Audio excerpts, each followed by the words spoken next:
A very, very warm good evening. This on our Chaudhary. It's July the 29th, 2025. It's the day that the draw of the AFC Women's Asian Cup 2026 group stage was held. India is to face Japan, Vietnam, and Chinese Taipei. It's the day that a group of ISL clubs will send a formal letter to the AIFF asking about what will be the future. And I'm thinking about what happened 25 years ago at this time, just a little after 5 p.m. in the UK, because today, 25 years ago, India faced Bangladesh in a friendly at the old Filbert Street Stadium in Leicester, Joe Polancheri with the only goal of the game. And at this time, we're just finishing off commentary and other things and about to head to the boardroom. Posted some pictures, some old pictures on Instagram just a little while back. Yeah, and then let's see what happens. So, and as always, at the start of a show, the reminder, if you like what you're hearing, if you like what you're seeing, do leave a like behind, share it with other people. And those of you who might be new to the channel, and subscribe to the channel. And if you want to join in our conversations and, and let's see what happens. Do you think India can sneak into a World Cup if it happens, a new history created? Brenner, I have said this, and I will say this again and again. I would love us to play in a World Cup. Sneak in, sneak out. How it happens I don't care. But if I realistically look at the 12 teams playing in this competition, we are amongst the weakest, if not the weakest team in this competition. Let's be honest about that, But football is a crazy game. Football is a crazy sport. So I want to dream a little bit, but I am not losing my head over it. So therefore, who knows? I'm wishing for the best, but let's see. Hi, Rushabh. Hi, Siddharth. In women's football, anything can happen, just like the last game. Let's hope for best. Siddharth, in women's football, yes, the Thailand victory was a huge upset. But I also have to be honest that in women's football, upsets are somewhat less than you have in the men's game, right? So I need to keep that in mind. And again, as I've said, hope is the thing that I am keeping at this moment in time. I'm not talking about anything else, because if I look at Japan, on a normal day, they'll score 8 to 10 against us. On a good day, they'll score 6. On a bad day, they'll score mostly 13, right? So that's my thing. Vietnam can hit us for a 5-er. But can we hold them? Who knows? And the other options, Chinese Taipei, I know a lot of people have been excited that we can beat them, but can we really beat them? I'm just trying to be realistic and not dream at this. Look at the quality that we have at this moment, looking also the way we played against Thailand. So therefore, for me, it's hope. But this could turn out to be like in the men's Asian Cup, we might not score a goal at all. So therefore, I'm mixed feelings at the moment. Hi, Uchut. Felt very nice when Sangeeta replied to the question on stage in a composed and confident manner. Yeah, Uchut, again, a lot of respect for her.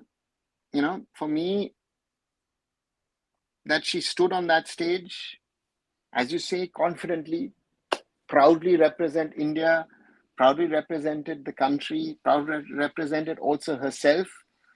This is what we want. This is what we need. And therefore, in that group, if you look at those 3 other women who stood there representing their respective countries, you had Australia, you had Korea, you had the Chinese, plus India. So therefore, a great honor for her, a great honor for India, Indian football, and she did a very, very good job that she was asked of. I'm sure she was excited and nervous, but yeah. excited with this draw. Looking forward to preparation this team will get. Yeah, Rishabh, that's going to be one of the things.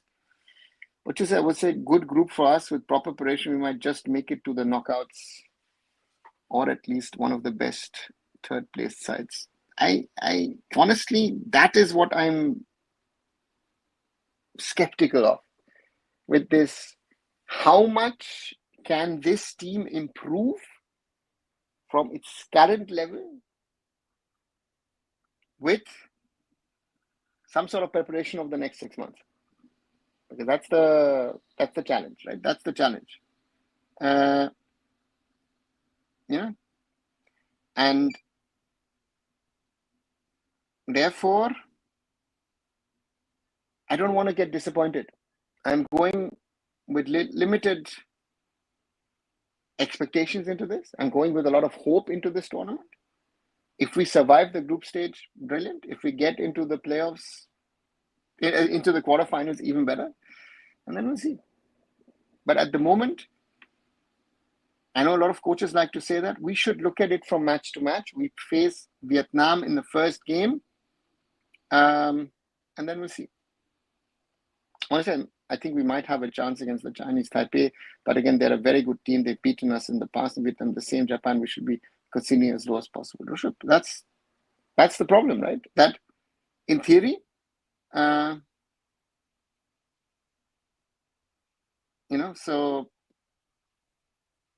yeah, let's wait and see what we can do. I still remember the Thailand game could have been ripped apart in the last minutes. Our defense needs to be better, and with two girls signing abroad, will make our squad a bit better. Rishabh, that's the hope. But again, our defensive unit, what do we do?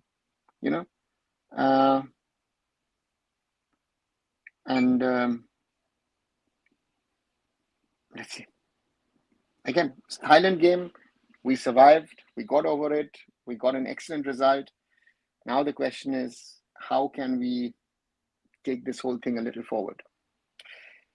Ochu says, Vietnam always reminded of the pathetic show in the last World Cup. I recall sending you a message after watching their goalkeeper proceeding like novice. Ochu, but remember, that was the World Cup. That was a different level. Asian Cup is a little lower, and Vietnam is now that senior team. I have said again and again, the difference between us and the top teams in Asia is like us and Mongolia. We score 13 against Mongolia, we can concede 13 against the top teams in Asia. Let's be honest about it. So therefore, let's wait and see what happens. We have a strong chance of qualifying for the quarterfinals, especially since we're likely to outperform Chinese Taipei and Vietnam compared to Japan. Do you seriously think that, Arnav? We have a strong chance? Seriously? That we can outperform Chinese Taipei and Vietnam? Have you seen them play recently, or what level they are, and where again, guys, I would love us to get to that stage and that dream. Yes, we can. But with that confidence of saying strong chance, no, we have hope. I'm not going to go above the factor of hope, because then you will be the first one to cry. Oh, you know what?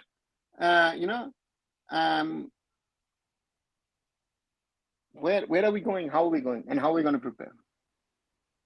Right? So, interesting. Japan is just too good. Former World Cup champions might just be a 7-8 goals. That's what I'm saying. 8 to 10 goals on a normal day. 5-6 on a bad day.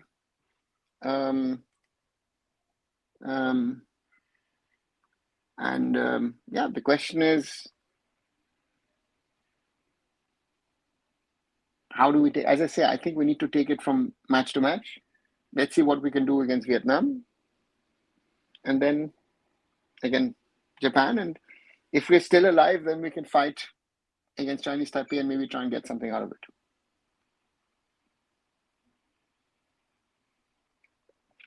What do you think ideal preparations would be? Friendlies against Australia and New Zealand, or just North Korea, or just play teams who are at the same level as Chinese Taipei and Vietnam? I am not sure, Rishabh, if Australia North Korea maybe will want to play us because they play Bangladesh, but again, they will play against Bangladesh this way or that way. So I don't know if North Korea or China might be willing to play us. We've played Uzbekistan a few times. I don't know, but Philippines might be an interesting one to play. I think Southeast Asian nations might be interesting. The question is, what can the AIFF organize? Again, we know that the AIFF has a financial issue at the moment. I don't know how much money the AIFF, and so for me, even playing Bangladesh makes sense. Bangladesh is on our level or maybe a little better than us, and they need also Asian Cup preparations. Why not a 2-match series against Bangladesh, home and away? Yeah, Philippines looks to me interesting, and then maybe look at some other nations in Southeast Asia. Women's football is so unpredictable that no one knows what will be the condition of India, Vietnam, and Thailand after 1 year. Hannibal, I don't think it's unpredictable. I think this unpredictability is gone because our problem is we're trying to compare things. They played a World Cup, they did bad. Yes, of course, because they played against some of the best teams in the world. Difference was too high. Now in the Nation Cup, now these inferior teams are superior teams. I always say that my example is always Japan, Korea, and Iran, Saudi, who are so-called minnows in a World Cup, are suddenly big teams in a Nation Cup, be it men's or women. So therefore, we need to be very, very clear. Again, this is an interesting group because Japan was the strongest as per ranking. Vietnam was the weakest as the ranking. Chinese Taipei was in the middle rung. So therefore, it's a mixed sort of thing. So therefore, let's wait and see what happens. Friendlies against Bangladesh, Nepal, Uzbeks, playing against two strong sides during preparation might be detrimental psychologically. It's a delicate balance. Yeah, and these are all teams that would be wanting to play us. That's what I'm saying. Bangladesh surely makes sense. Nepal and Uzbeks as well. We've played them. Again, that's what I'm saying. Philippines might be an interesting one to look at. Maybe even again Thailand to play. Southeast Asian teams are interesting ones to prepare for the Vietnam game. And then, maybe a big one. I don't know if we're going to play DPR, Korea, or China. It would be interesting to see. Our aim should be stopping Japan scoring over 5 goals against us by parking International Space Station in front of goal. Adibal, if we've learned one thing from the Thailand game, our team cannot park the bus. You have to pray, so therefore, for me, parking, if we try and park do you think that we can park the bus? Japan will be playing the ball around and finding the gaps.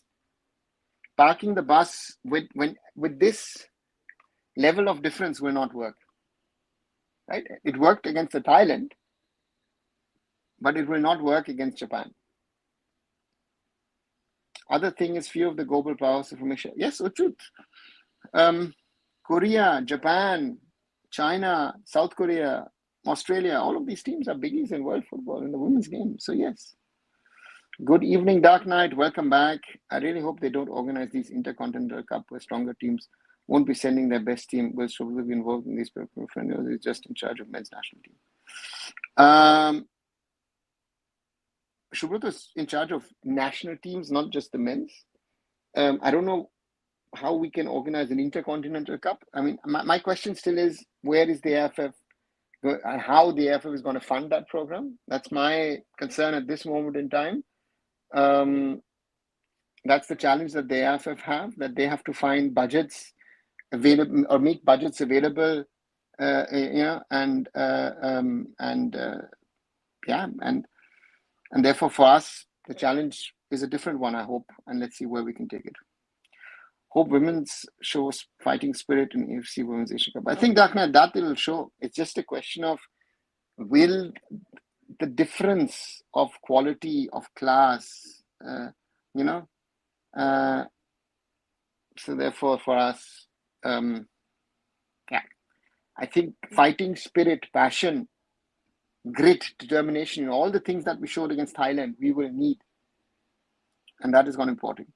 Parking the bus will lead to situations similar to 2011 men's Asian Cup against South Korea and Australia. Uchud, I wouldn't say so. To me, the difference was massive against South Korea and Australia. And especially that Australia game, if Subroto didn't have an exceptional day, defenders didn't have it could have gone to double digits. That 4-0 was a nice one. Even the 4-1 against South Korea is a nice result. So therefore, I agree with you. We have to keep that, Let's see.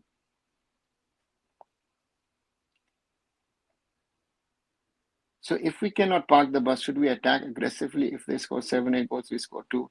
Hannibal, if we attack aggressively, they'll score 15 and we will not score 2. So we will play a defensive game. The question is, how far will the Japanese push us back? That is the reality. This is, we all need to, if I like it or not, we all have to accept that Japan will be an opponent, it's a different level. And I'm saying that's what I'm saying. We need to accept that we will face someone who is much, much better than us, is amongst the best in the world. And these are teams that if they play small sides, double-digit results can be normal. And therefore, so therefore that is something, just wanted to check the Japanese women's team at the moment, right? That is something which is, I need to, and rank 7th is one of the lowest that they've had in the recent past, right? So they're always a top 5 team in the world, right? So therefore, right? So this is, so they played the She Believes Cup in the US, won 4-0 against Australia, won 4-1 against Japan, won 2-1 against the US, right?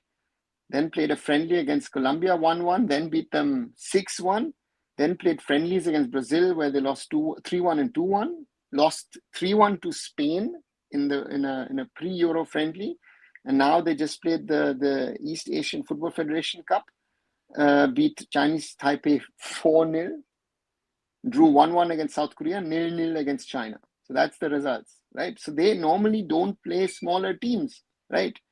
So that's the crazy one. And our interesting, I'm just checking our head-to-head records. We've played Japan 5 times, lost 4 times, and won once. So that won once most probably was in our early days. And if I look at the players, yeah, right. Chika Hirarao, the goalkeeper, plays in Granada. One of the defenders plays at Everton. Osagawa plays in Stuttgart, right? And then they've not even called on Tanikawa plays at Bayern. A lot of them play in the North American League. So the East Asian tournament had none of the foreign players, right? Yamashita plays at Manchester City. Just if you look at their lineups, so different level to ours, if I'm very, very honest. Vietnam is scary. China's tip is drawable. Let's see, Hannibal. I agree with you, Dada. Those 2 friendlies in Uzbekistan, we had low block. This team failed to get the ball up forward. Don't think this team can park the bus, leave Japan. Vietnam would rip us. Exactly. So therefore, this parking the bus that let's say Jose Mourinho played, you need the players for that system. And if you don't have the players for that system, you will not be able to park the bus. And that is the challenge for us. And hopefully we will, let's see. Hey, methamphetamine, I'm doing good. Just checked in the earlier stream. Now that our group is set, it's time for solid preparation, lots of homework, possibilities of exposure to Europe. At the moment, I've heard nothing about Europe. All the plans are supposed to be in and around India. Agreed, our team doesn't have the quality to play ultra defensive. The draw is good as well, playing Japan second. No, I would have liked to play Japan last. In an ideal case scenario, we would have played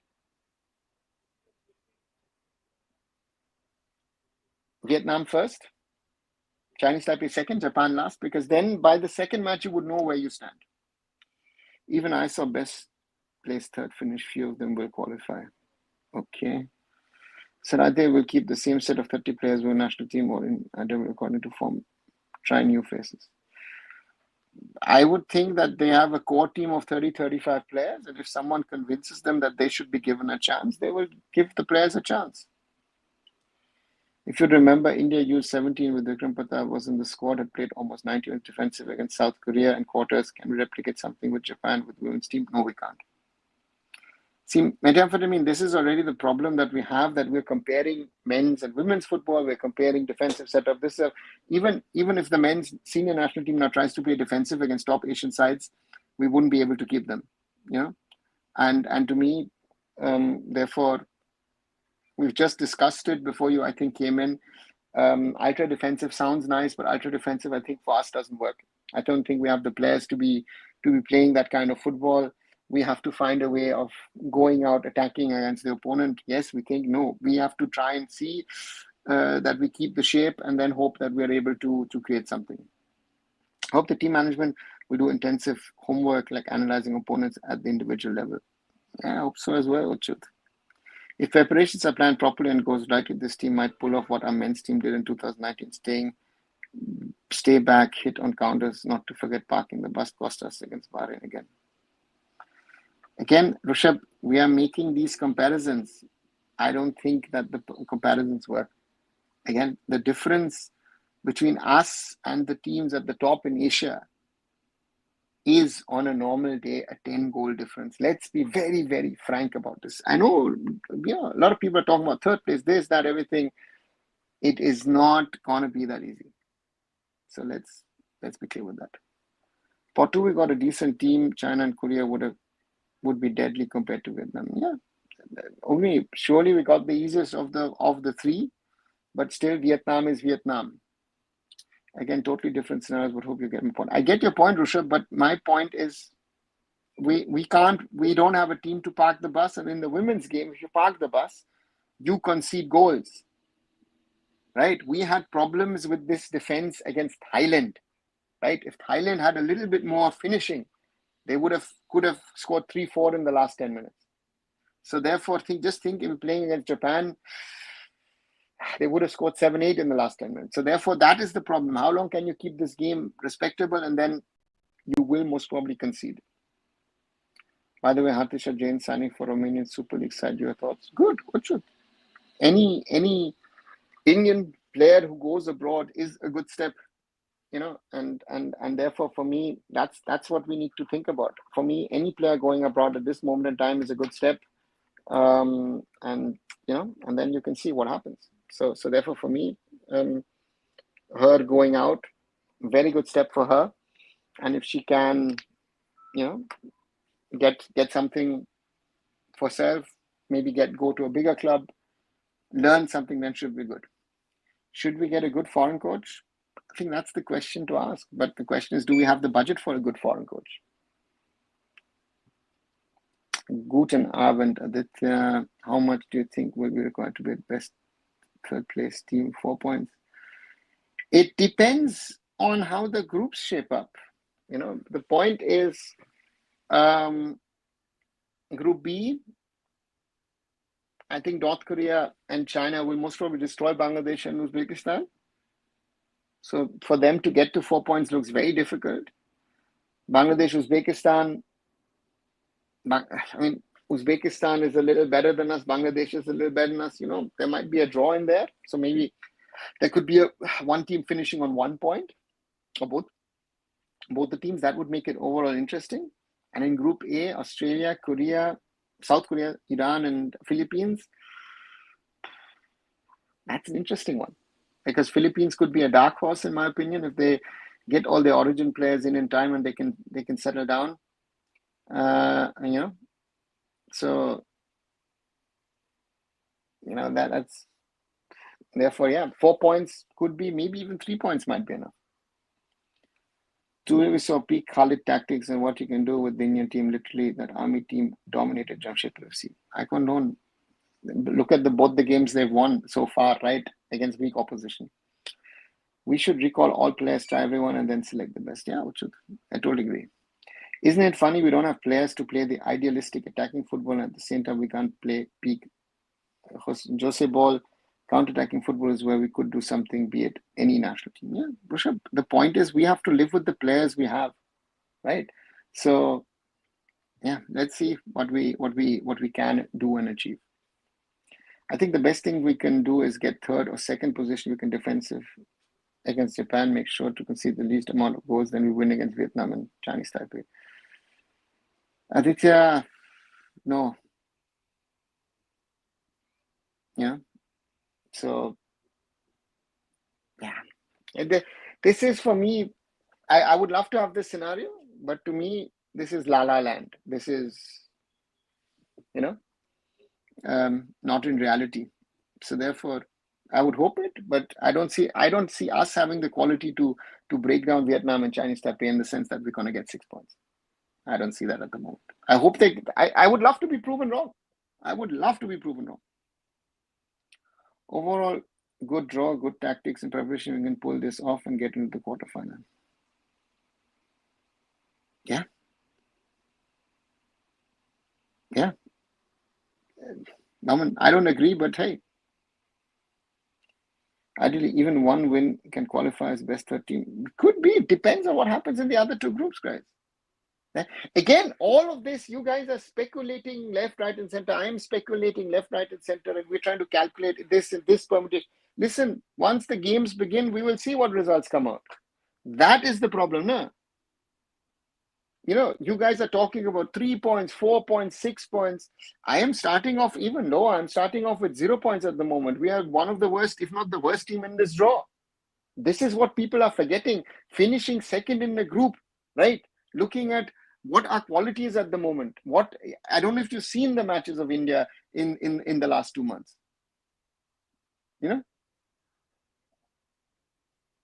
So that's the reality. Peak Khalid ball is counter-attack and lack of possession, couldn't pray to God. Okay. So girls might get a full season of football, IWL, and their own European leagues. That would be good help along with national team friendly. The girls playing in Europe most probably will not be released for those camps, right? That is also need to be remembered. Those playing in Europe will play in Europe, right? My fear is, in brackets, across all our national teams, is the tendency to concede very early. Our players should undergo a good amount of psychological training, meditation, etc. It's some will say it's psychological. I would rather say it's a question of quality, right? Chrism has gotten his fair share of nightmare against Japan in his club football 10. I hope he can do better this time. I don't want to talk about that Urawa match. Yeah, with Aditya, 17-0. That's why I remind everybody of that, right? So that's the result to beat at the moment of the quality. And if you think we are playing Urawa Red Diamond quality, no, we are playing the quality of Manchester City, of Bayern Munich, of Spanish Women's La Liga, right? Bangladesh is in a very tough group, yeah. I mean, North Korea, China, surely, but Uzbekistan could be of Bangladesh level if we think that Bangladesh can beat us at the moment. I think if we think about it, this tournament is going to be insanely hard. Assuming we win against Taipei, Bangladesh are most likely going to lose all matches, and again, we'll be on back foot. Good luck. Let's see. Yes, with all the dogma, I think spiritual mentality is needed. If they concede, they need not to panic but calm down. Our team had 25 shots and 7 shots on goal against Jamshedpur FC today as a Jamshedpur FC fan. I want him thrown out of the team. Oops, that's hard. Seriously, what do you think where can we go? Moment, I start at a very, very low level. As with the men's team last year, I would say,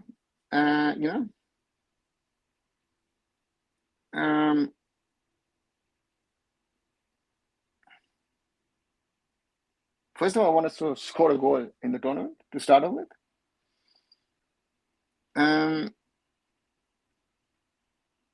Because I look again at that Thailand game. And if I see how we played, how we tried to survive in that game, I'm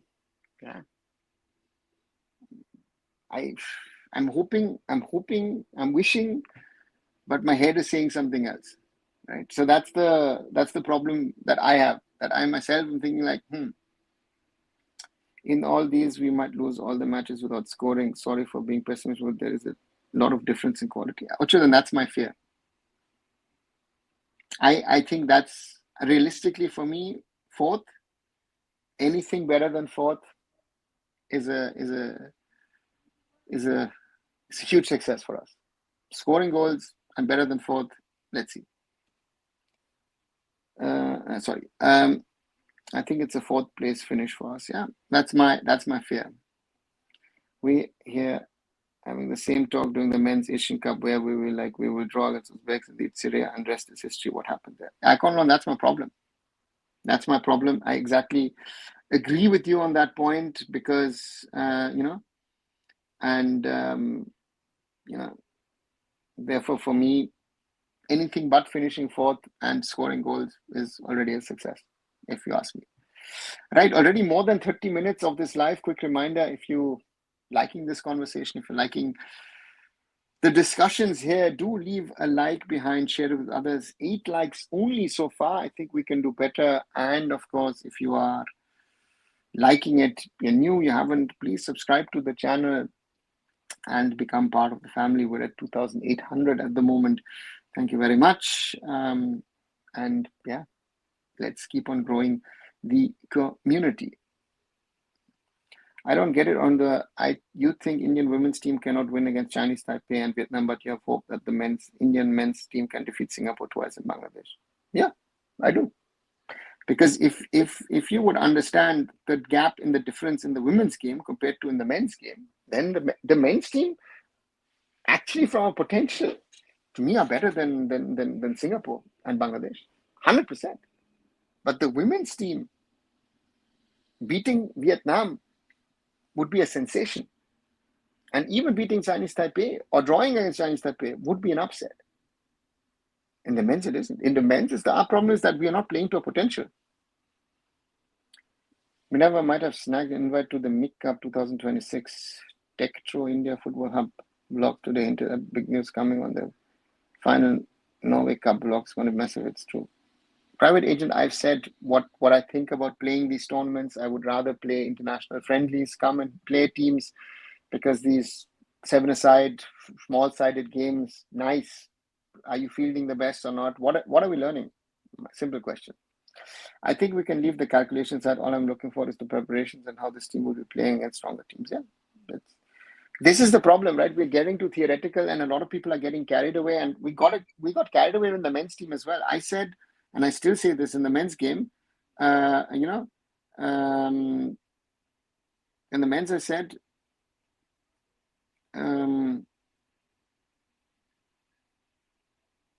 let's score a goal, and we didn't achieve it. So, yeah. Are more girls going abroad this season? Any news through your sources? Rishabh, there are some, but not national team players. I think national team players this season want to stay. I absolutely hate people who are saying Khalid Jamil is confirmed for national team head coach role. However, there is nothing confirmed. There is going to be a toss-up between Khalid and Stephen, it looks like, but there is nothing confirmed. Men's Asia Cup 2020 replica for women's 2026. Hannibal, I hope not, but it could be. Hope they arrange good friendlies like the Pink Ladies Cup this year against South Korea and Russia. Let's see what happens. Let's ask Anuma, how did his team perform where Khalid came? Where was Jamshid in 2023? Aditya, forget 2023. Before that, they actually won the ISL. So don't forget that. From next time, there will be proper World Cup qualifiers in AFC like the men's. Yeah, that's the dangerous part. So therefore, if you want to sneak in, I think this is the best option to sneak in. Yeah, and therefore that's going to be, very, very interesting. What we do, how we do. But I'm just looking at those Japanese players, right? Am I looking at Yoi Hasegawa playing at City? These are Shimizu at City. Ayaka Yamashita at Man City.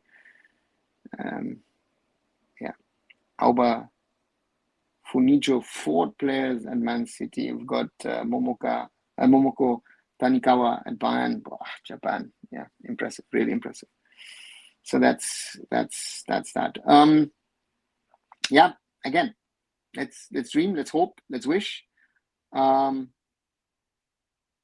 therefore, for me, very interesting to see what we can do or can't do, but the challenge remains. So therefore, it will be very, very interesting to see what happens. And As a reply to Aditya, Hannibal says, with Javi Hernandez and Jordan Murray, anyone can do anything. Not only that, but also add Stephen Eze at the back, take those out, and this Jamshedpur's team is average. Khalid has always had certain players to fall back on to do the job for him. And if he doesn't have the players, he fails. Though the Women's World Cup will have more teams from 2031, the competition will also increase since many countries are now taking women's football seriously, including the Middle East. Yeah, yeah, that is very, very true, Uchud. And that is the thing. No? If you look at especially the Saudis, also Qatar pushing, UAE pushing, they will improve.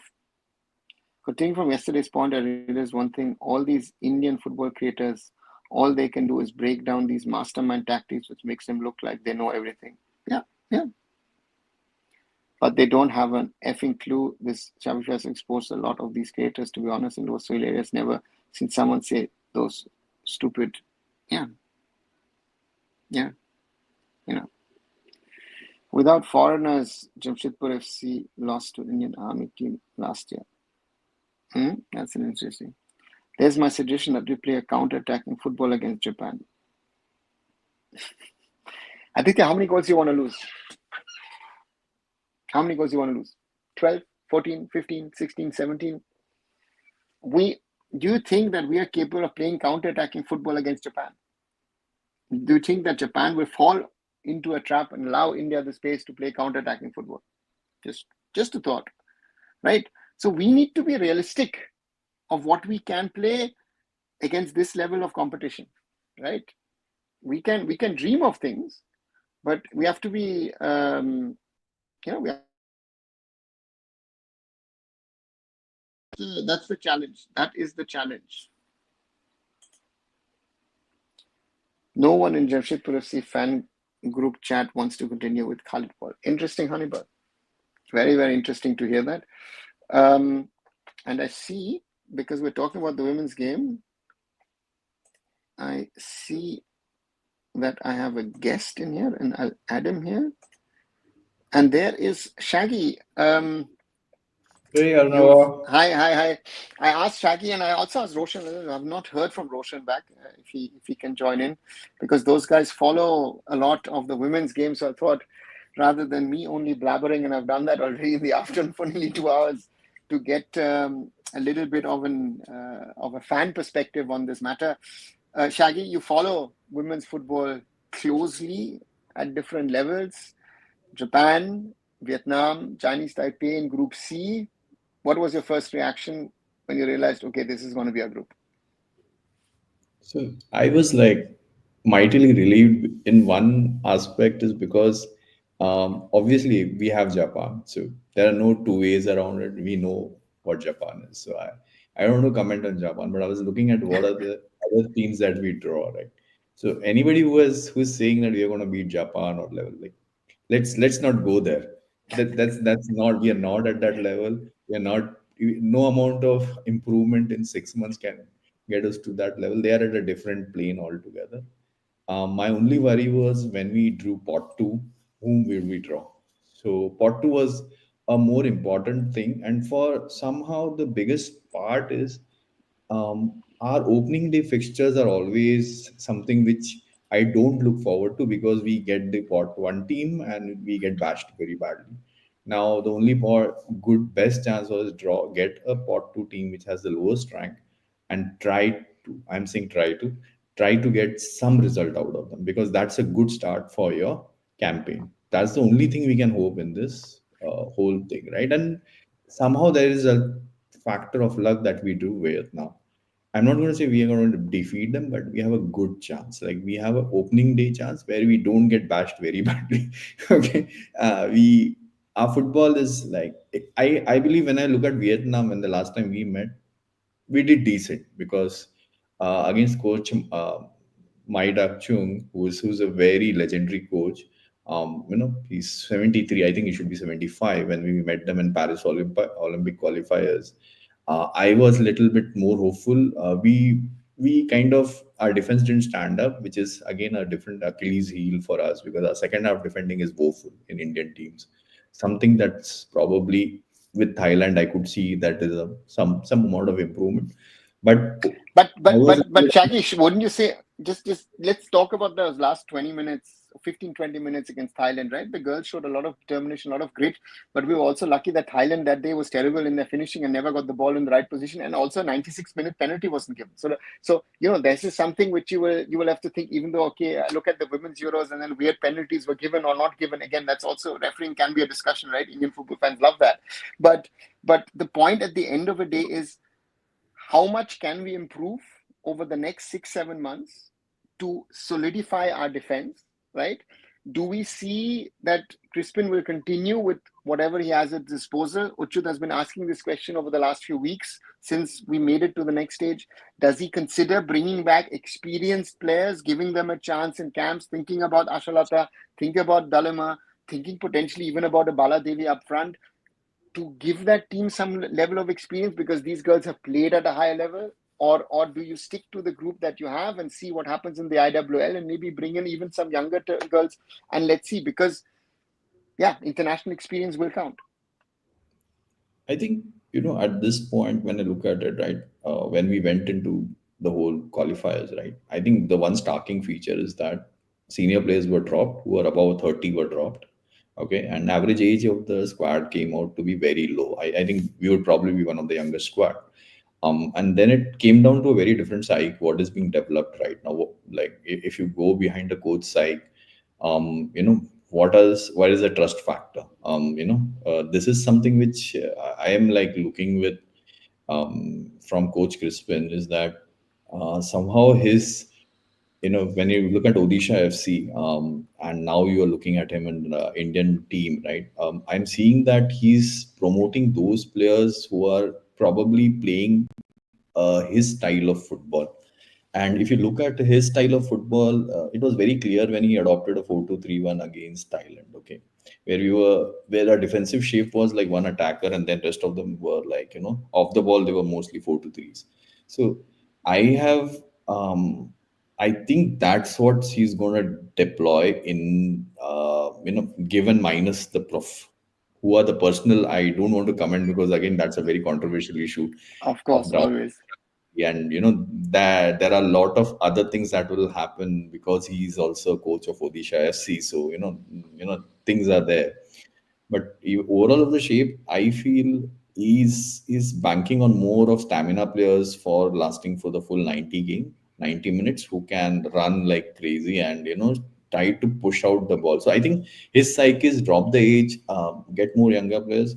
But now I think he's got a little bit of luck. I think there's little bit of luck because of the talent pool that got accumulated over the past 2 years over IW. It's not great, but it's what he can work on.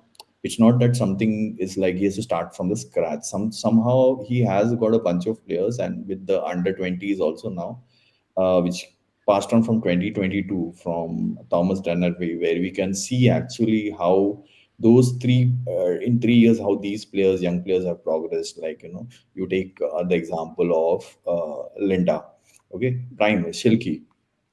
I would rather say Shilki is like fantastic. Like what she is doing right now in Indian team is very rarely that a person is able to adapt to that position she is playing in so quickly, because she was in Gokulam, she was a midfielder DM and this thing, and now she's a center back, which But I feel. would you not rather have Shilki as a midfielder and think maybe, as I said, maybe bringing back experience and thinking of an Ashalata maybe with the international I experience that she also has? Or is it, I, if I you don't can you I not bring back a former captain? I don't mind the competition. For me, I would love to have them pitch against it and let the best person decide. Because if you look at it, Purnima is also coming in, okay? And Mhm. Purnima and Nirmala. And Nirmala, if you look at it, she has a phenomenal season, okay? Not many people are looking at Nirmala because she got shunted out to the right back, but she was actually the center back who was one of the very few center backs who was able to control the other Fazila's goal scoring spree. Okay, the dog. She was I can recollect the scenario where she had a 1:1 with Fazila. Okay, and she stood her ground. And what I'm trying to say is there is a decent amount of competition if you look at it coming from these. Nirmala is actually shunted to right back, though she is actually a proper CB material. So you do have competition. Purnima is again her partner from Setu, and Setu deservedly needs some, how do I say Credit. it? Credit to get these two inside their setup so that we could see them inside the NT setup. So I think Asha Lata Devi coming, and the other part was, did we miss Asha? Now this is the another question we have. Okay, this is big question. I understand that Shasha brings in experience, but when it came to Thailand, bearing of course the luck factor is there that they were marked, but somehow the defensive shape of the ball and maintaining that discipline worked out. So I think for me, I'm more happy if Ashalata proves gets into AWSL, shows her merit, and gets her chance into the national team. It's an open door. I mean, nobody denies her quality. There is nothing more denying her. But then now she has an AWSL in between, which she can use as a proof to justify her claim for an entry spot. So Exactly. we do have a decent bit of competition, which is good to see, in my opinion. Very important. Let me take some of the comments that we have here. Aditya is saying, that's my suggestion. We play a counter-attacking football against Japan. Again, I've said that. Let's not think. I just listed the 4 players who play at Man City, right? The rest, and the players they rested over the summer, they didn't use in the East Asian Cup.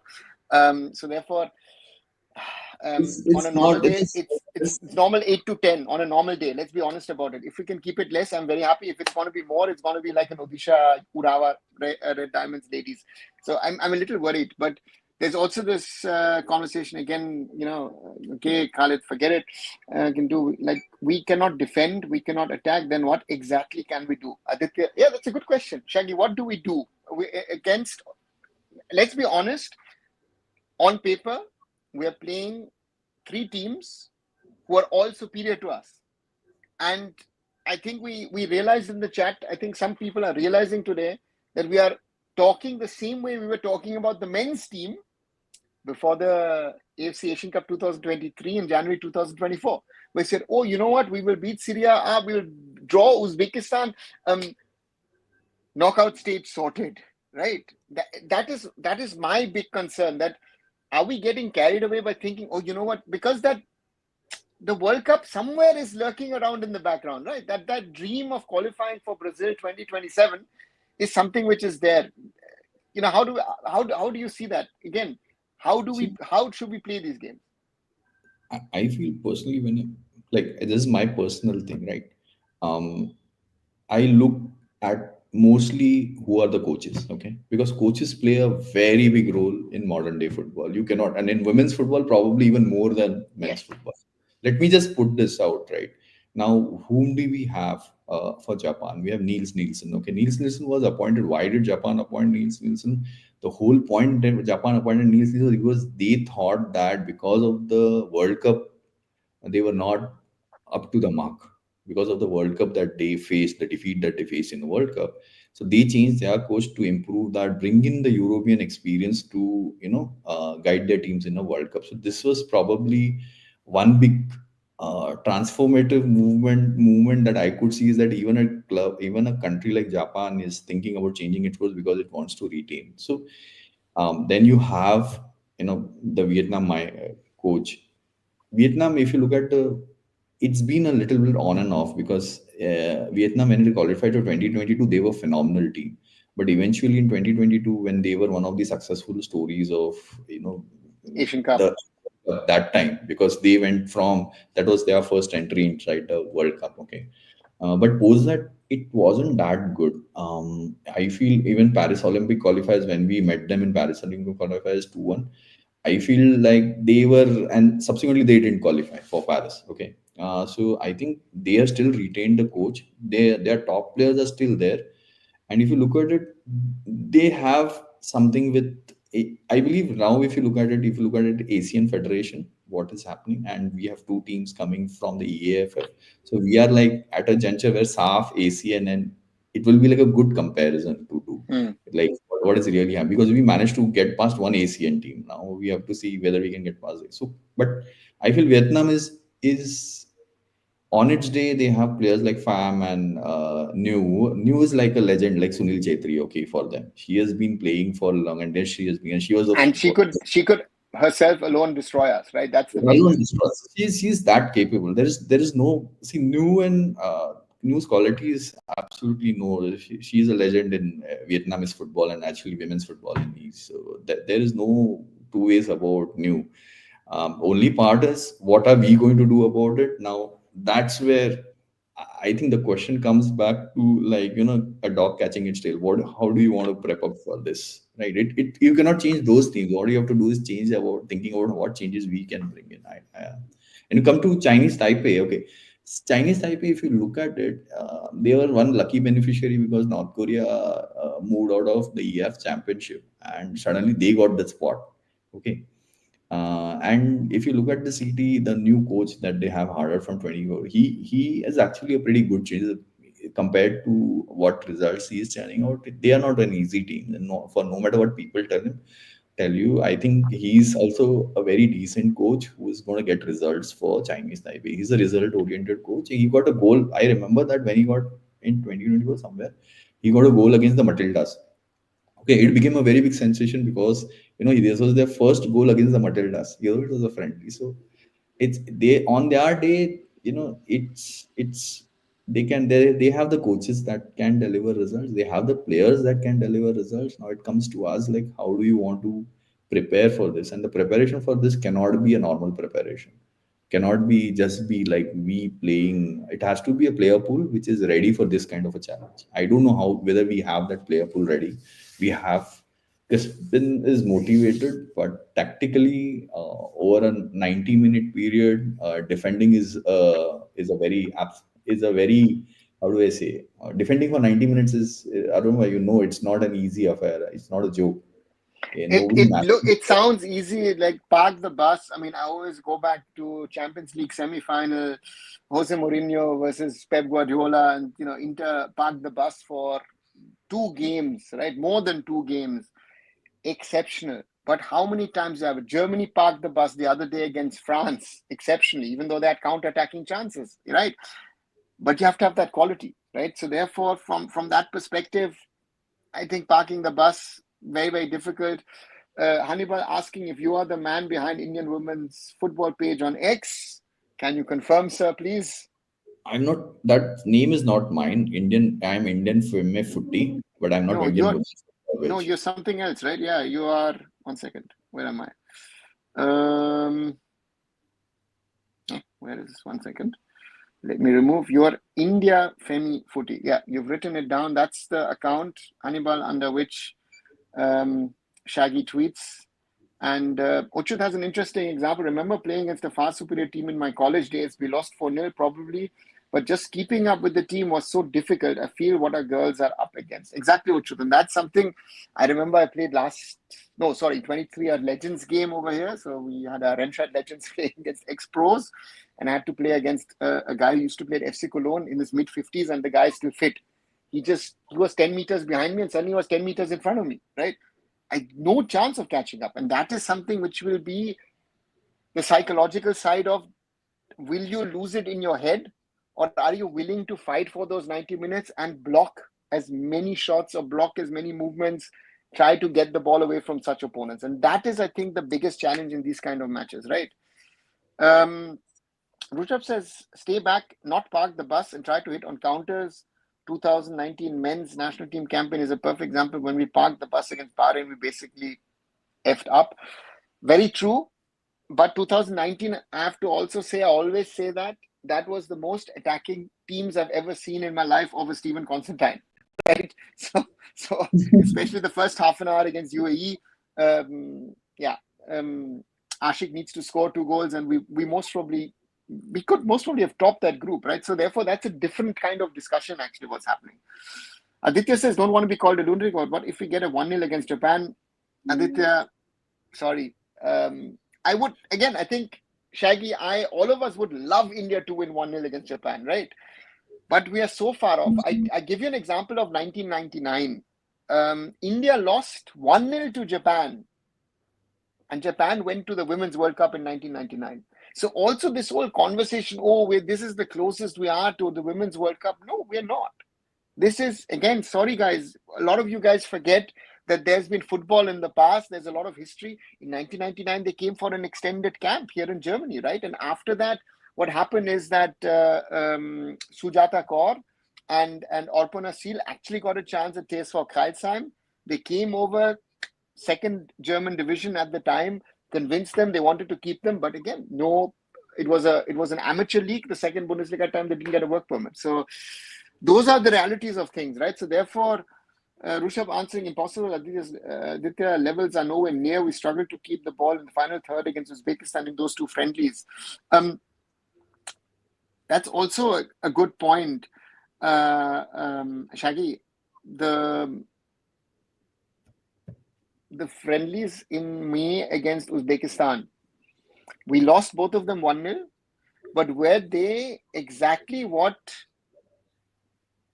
Crispin needed? Plus, that the schedule of the qualifiers helped us. We played the weakest team in the first match, two weak teams after that, and the strong team in the final game that we were able to settle down.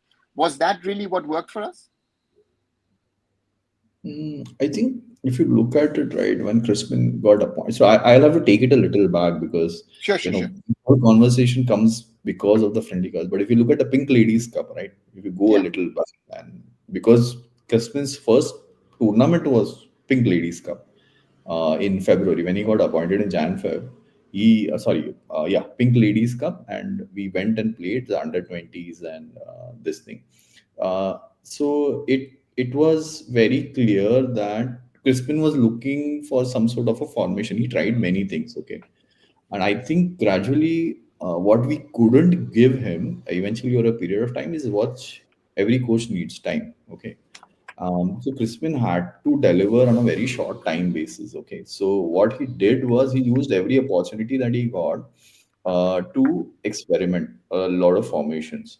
I still remember that we lost badly to South Korea, and we defeated Jordan, and I think we lost one more match. So yeah, so that was a phase. And when it came down to Uzbekistan, um, I think it became very clear to him that some of his strategies were not working, and then he started the bit where the player pool was completely changed and completely like not completely, but some of the changes we could see, like that he's trying this, especially removing veteran players and pulling in youngsters. So I think we'll have to look at Pink Ladies Cup as the starting point, and then see the progression in what happened in the Uzbekistan friendlies. If I just take the Uzbekistan friendlies as an exclusive thing, then it'll look really bad. But then I feel it was a forced change for Crispin because he didn't want to rely on certain players, I feel, at that point of time. And that was becoming clear. And even with his own, you look at the Odisha FC selections, right? He got only two players for Odisha FC. He didn't pick up anybody else. Okay. So that's also a very clear indication that how he wanted to shape up things. So I feel he's still experimenting. I don't think he has in his mind a final thing. Because if you look at now, the what is the news is both the under 20 as well as the NT team are in Bangalore only. They are practicing here only in Bangalore only. The whole camp is being set over here, and one of them is in Prakash Padukone and one is another place. So their schedule, how they are completely, trying to get game time and trying to, force that change. Because I believe there would be definitely a conversation wherein the under 20 teams will start featuring in somehow, because they are, I think, if we look at how the friendlies go, we probably will come to know that probably they don't have a mind to go for older players or what is the selection and how is the formation. But I think the next set of friendlies should clearly tell us where it is going. And this is a point that Uchut has. Whenever you go to global stages, you need some experienced players. See any men's World Cup squad over the last 30 years. Why do you think coaches select 30 plus players? They won't get overawed by the occasion. Yeah. The other big point are consistently we shouldn't play like we did against the Uzbeks. I stopped seeing after 10 minutes. Again, Uchut, I think Shaggy gave a very, very well explanation into why that was the case. And I think Crispin has settled down. The question now is also coming to that. Do you think that we should get someone as a mentor or something of that sort, maybe an experienced foreigner to help Crispin from the outside rather than I'm not a fan of now thinking, should we bring in a new coach? Should we bring in a mentor? Maybe even reactivate someone like a Thomas Dennerby, who was like, who's proven and shown what he's done. So I think the mentorship is not only for the coach, right? We need it for the Indian football fans also, right? So Very good, yeah. yeah, we have no experience of handling this kind of pressure because you can see very well the suggestions how they're coming, right? Like, Yeah. I would always encourage a mentorship program because though Crispin got his, how do I say, feet dipped in the AFC Women's Champions League.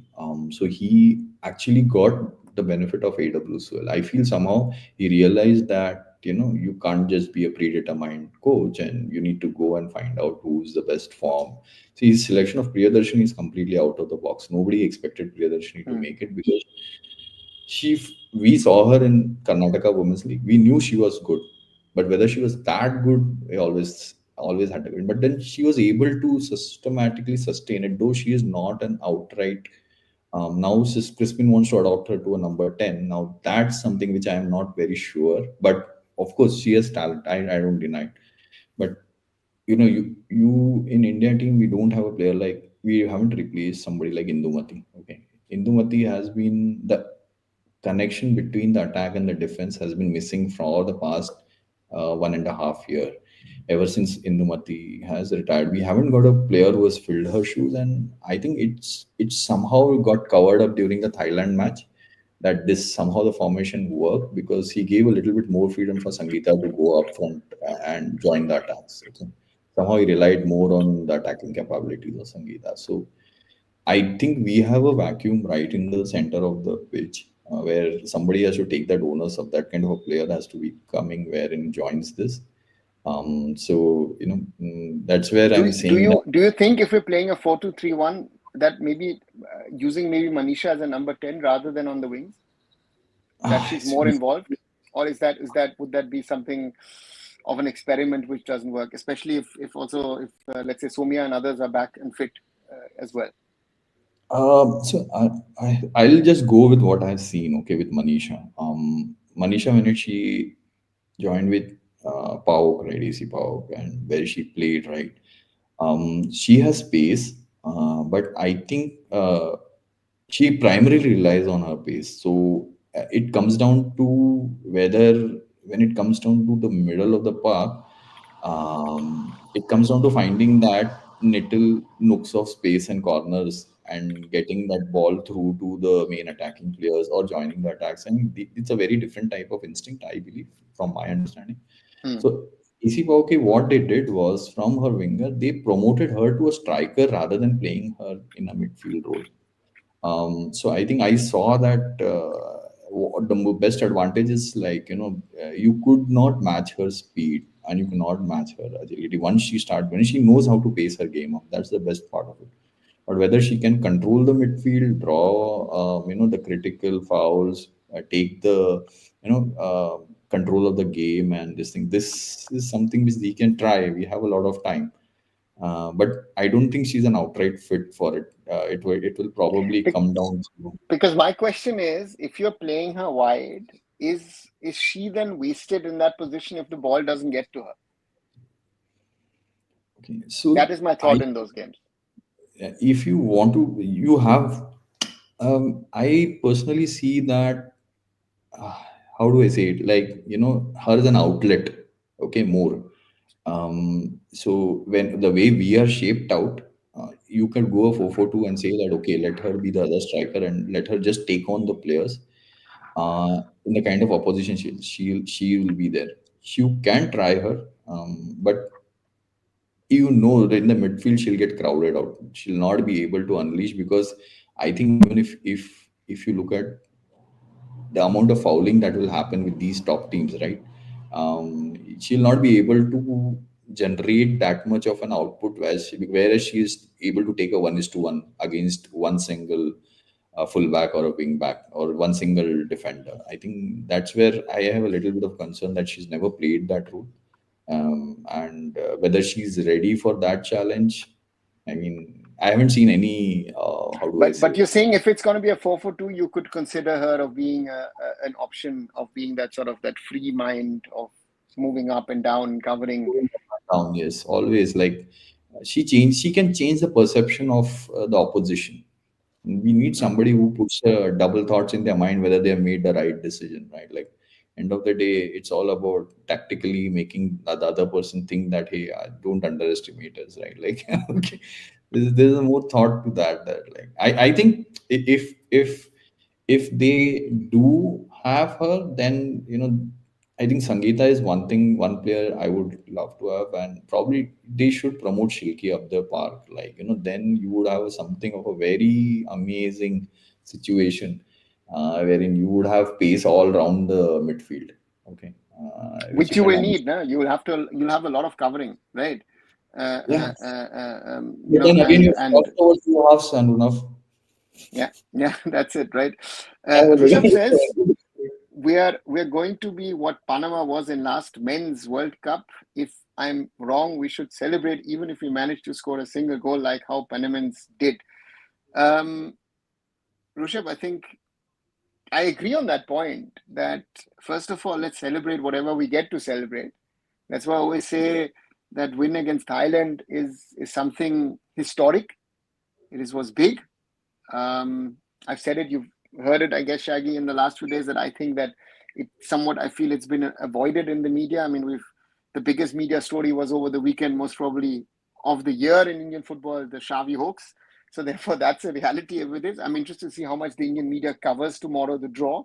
It was great to see Shongita over there in Sydney, yeah, with stylishly dressed, speaking nicely in English, um, doing her job very well. Because we should not forget, you had someone from the host nation Australia, you had someone from the defending champions China, you had someone from Korea, and us. Right, that was a big, big, big honor. So therefore, I know from the AFC, I know from the Australians that they are giving us a lot of respect. You know, and therefore, I want to reiterate that point that yeah, whenever there is something to celebrate, Indian football is in very tough times. Let's celebrate. Or how do you see it, Shaggy?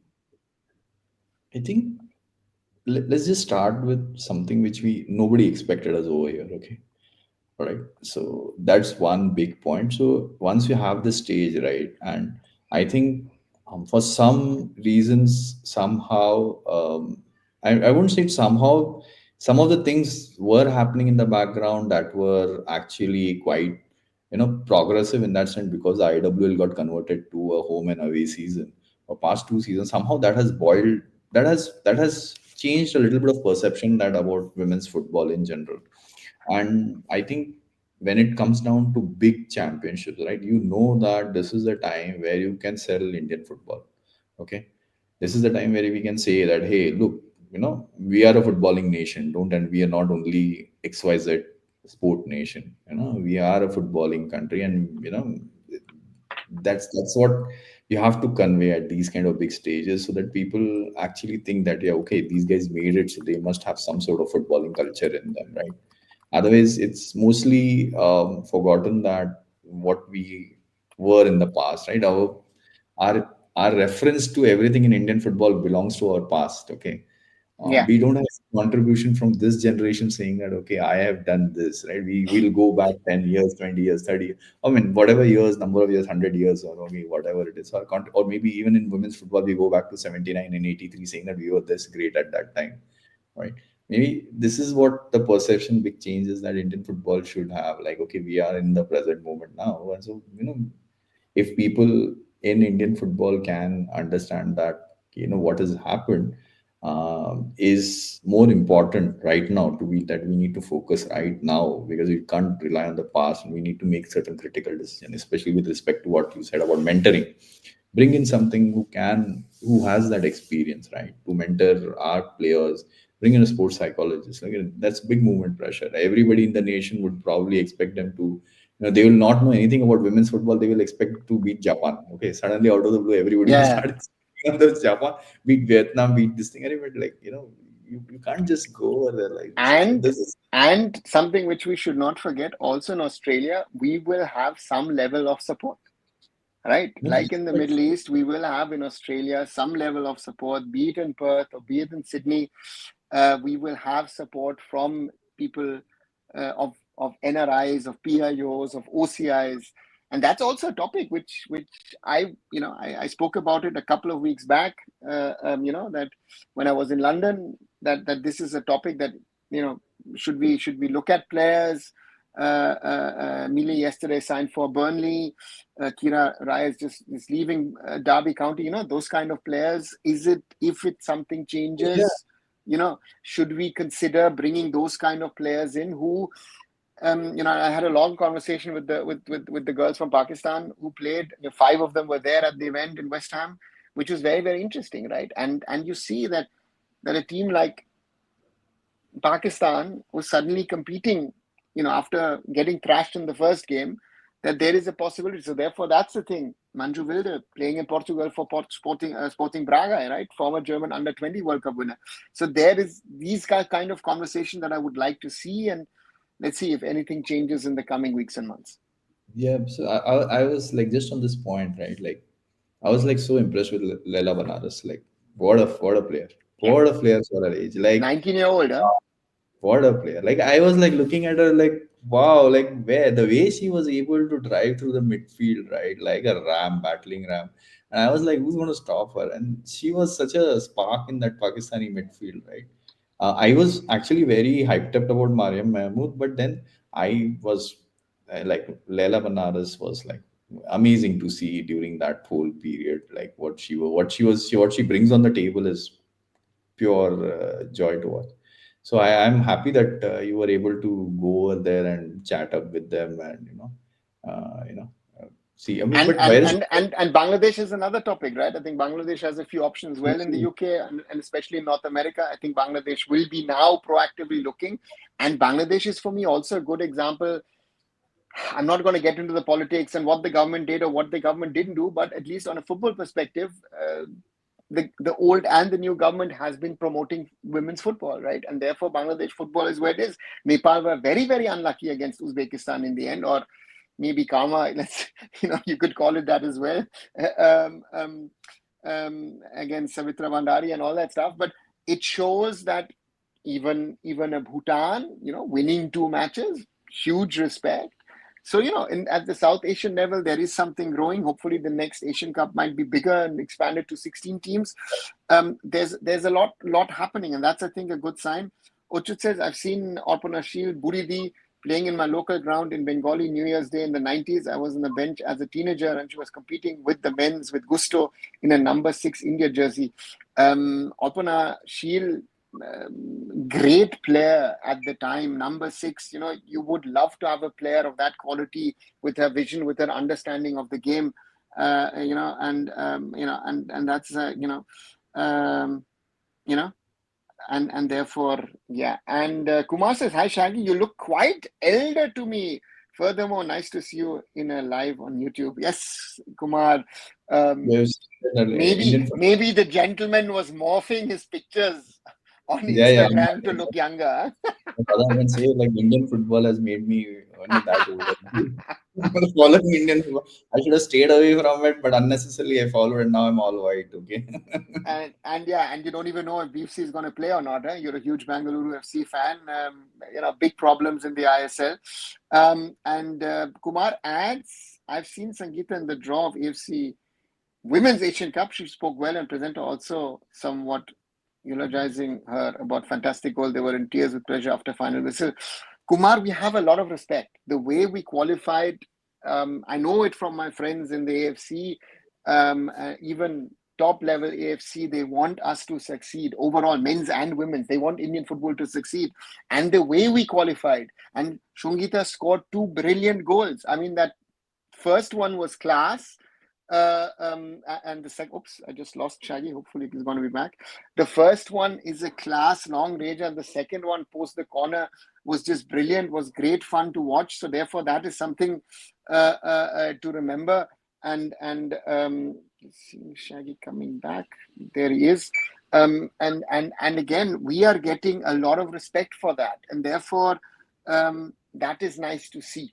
I'm really happy to see that the respect, and I hope, Shaggy, what do we need to do that the same respect that we seem to be getting at Asian level, we get within India?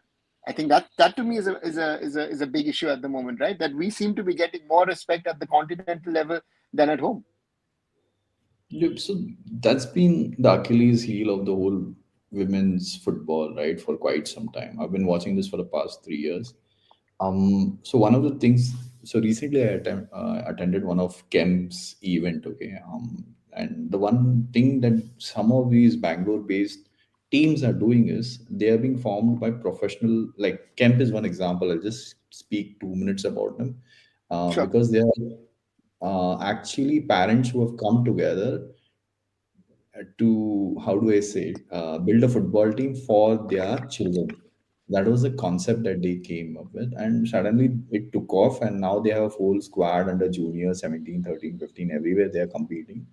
So one of the good things that they are doing is they are canvassing this to every platform that they can. So one of the events, they called a bunch of professionals who are in the field, and they were trying to understand, like, what do we need to do to change women's football in India, the perception of it, and some very interesting topics. So, but if you look at it, you're talking about something which is very fundamental, which is actually quite common across the women's football world. One is obviously finance. Okay, you know that women's football is cash starved. Okay, we know that it's across the industry, but I'm saying that it's very very visible because the amount of league times and game time is very slow. So most of these players are doubling up as they're having day jobs to manage this thing. So finance.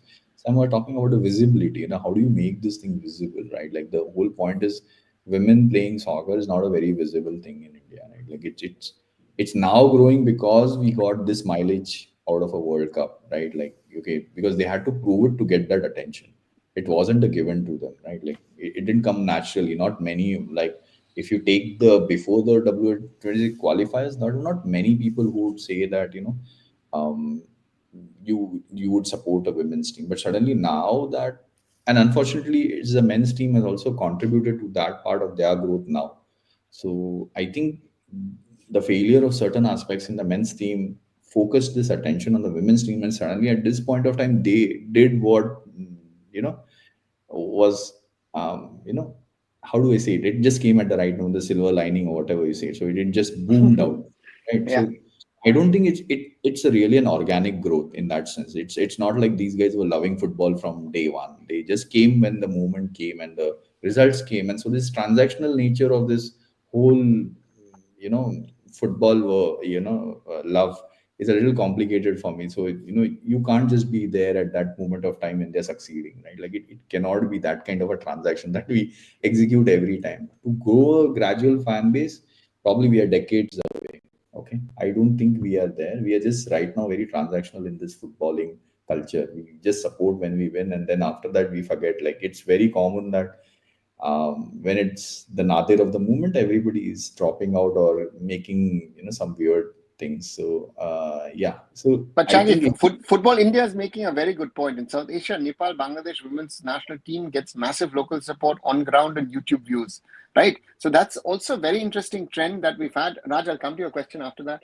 But adding to that point, you're saying that organic growth, but there seems to be some sort of organic growth, at least in our neighboring countries, over the last 5, 7 years. And I would tell you that I thought Indian women's football, like the men's, I go back, I tweeted a little earlier about it that 25 years ago, I was actually at this stage in Leicester.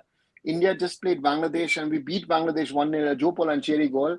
1999, the women's team came to Germany, trained over here. We went, we played third place playoff, lost to Japan 1-0, and Japan went to the World Cup in 99 to the US, right? And we didn't, right? So I felt 25, 26 years ago when I was starting off with IndianFootball.com, with all that was happening, again, opportunities for the female players to come here. Baichung was playing in England, the men's, both the teams.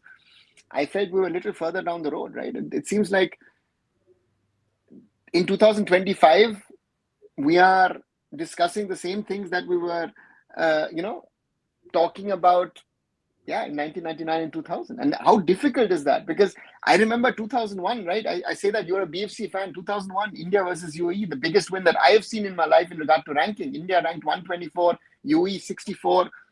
India beat them 1-0. Baichung claims it's his goal. Jules Alberto claims it's his goal. So whoever scored.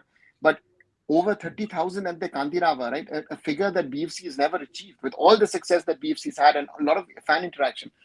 What is it where you see not just women's, you follow the men's game as well, you're a big fan, that how can we get to that situation that football India is talking about, that seems to be normal in our neighboring countries, not only for the men's but also for the women's game?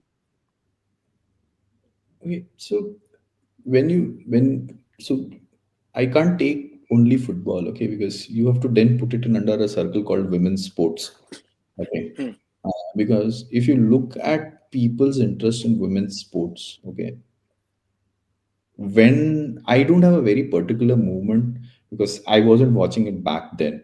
Um, I personally feel when since I have started watching sports, um, there is no until you have that parity of mentioning that a sport without a gender, then you reach some level of parity that people are viewing this, right? It comes from people seeing actual, like I know you must have been very famous about the Calcutta Maidans, right? You have always been referring why the sport grew is because it grew very locally. It was the Maidans where people used to go and stand and watch because it was accessible to them.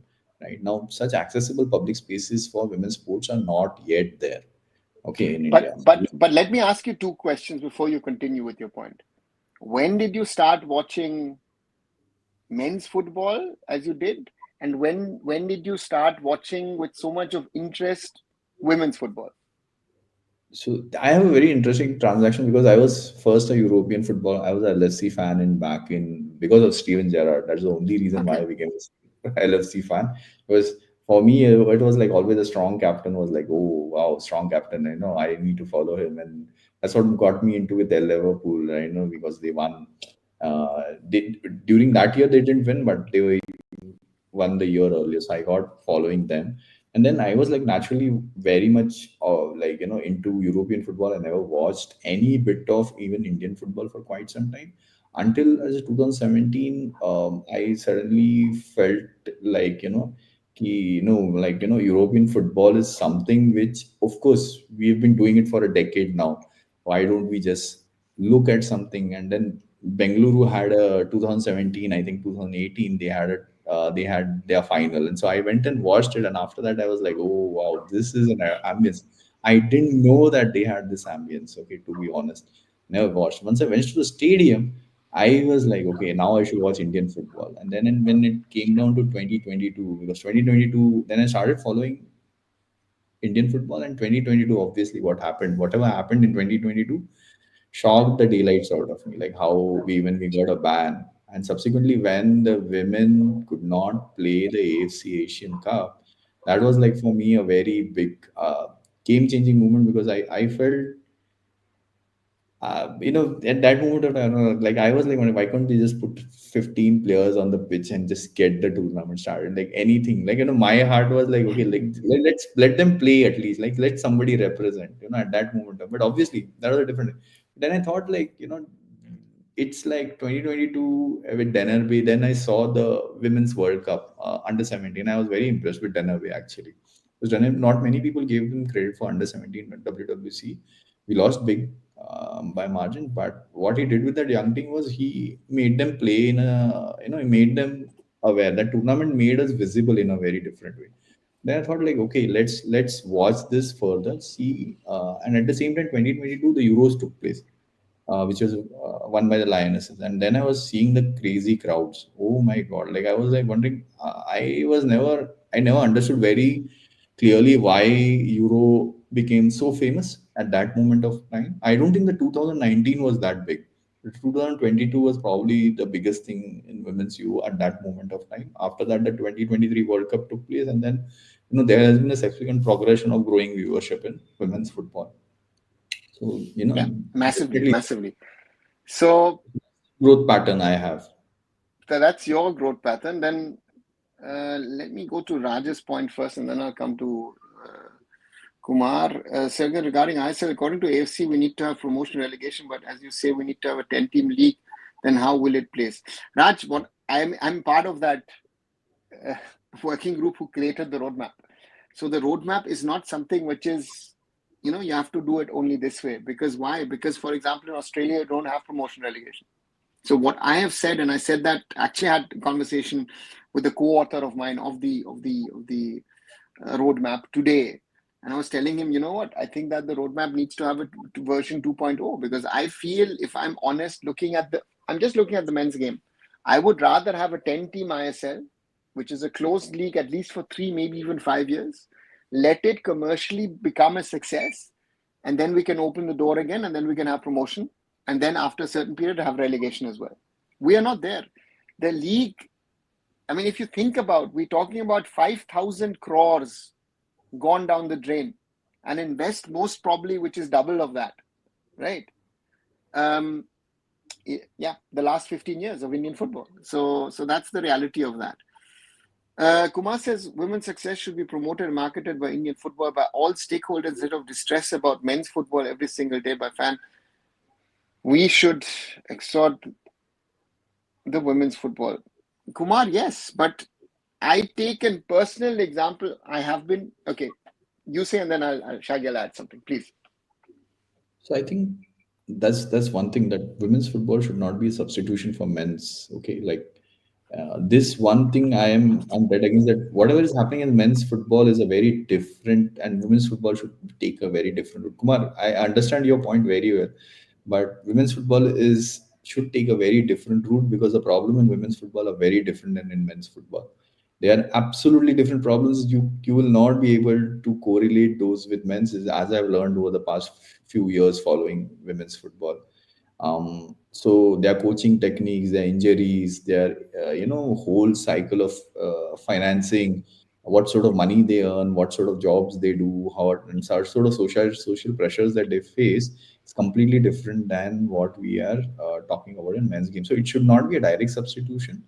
Men's should, like, my own view is that when I looked at it, it's more, there's got a lot of work in the background that needs to be done before we start telling that women's football are really par level with men's football, in the sense of the facilities, amenities for them to prosper. Okay, it's not a level playing field, and sadly, whatever success right now it has got after a lot of success, a lot of failures, which I know Arnova would probably know in the 90s what has happened in Indian football, in the women's football, where 1998 we got delisted, if See, I'm not. see, Shaggy, the women's game has done its own mistakes, but de facto has done the same mistakes that the men's game did in the 50s and 60s, right?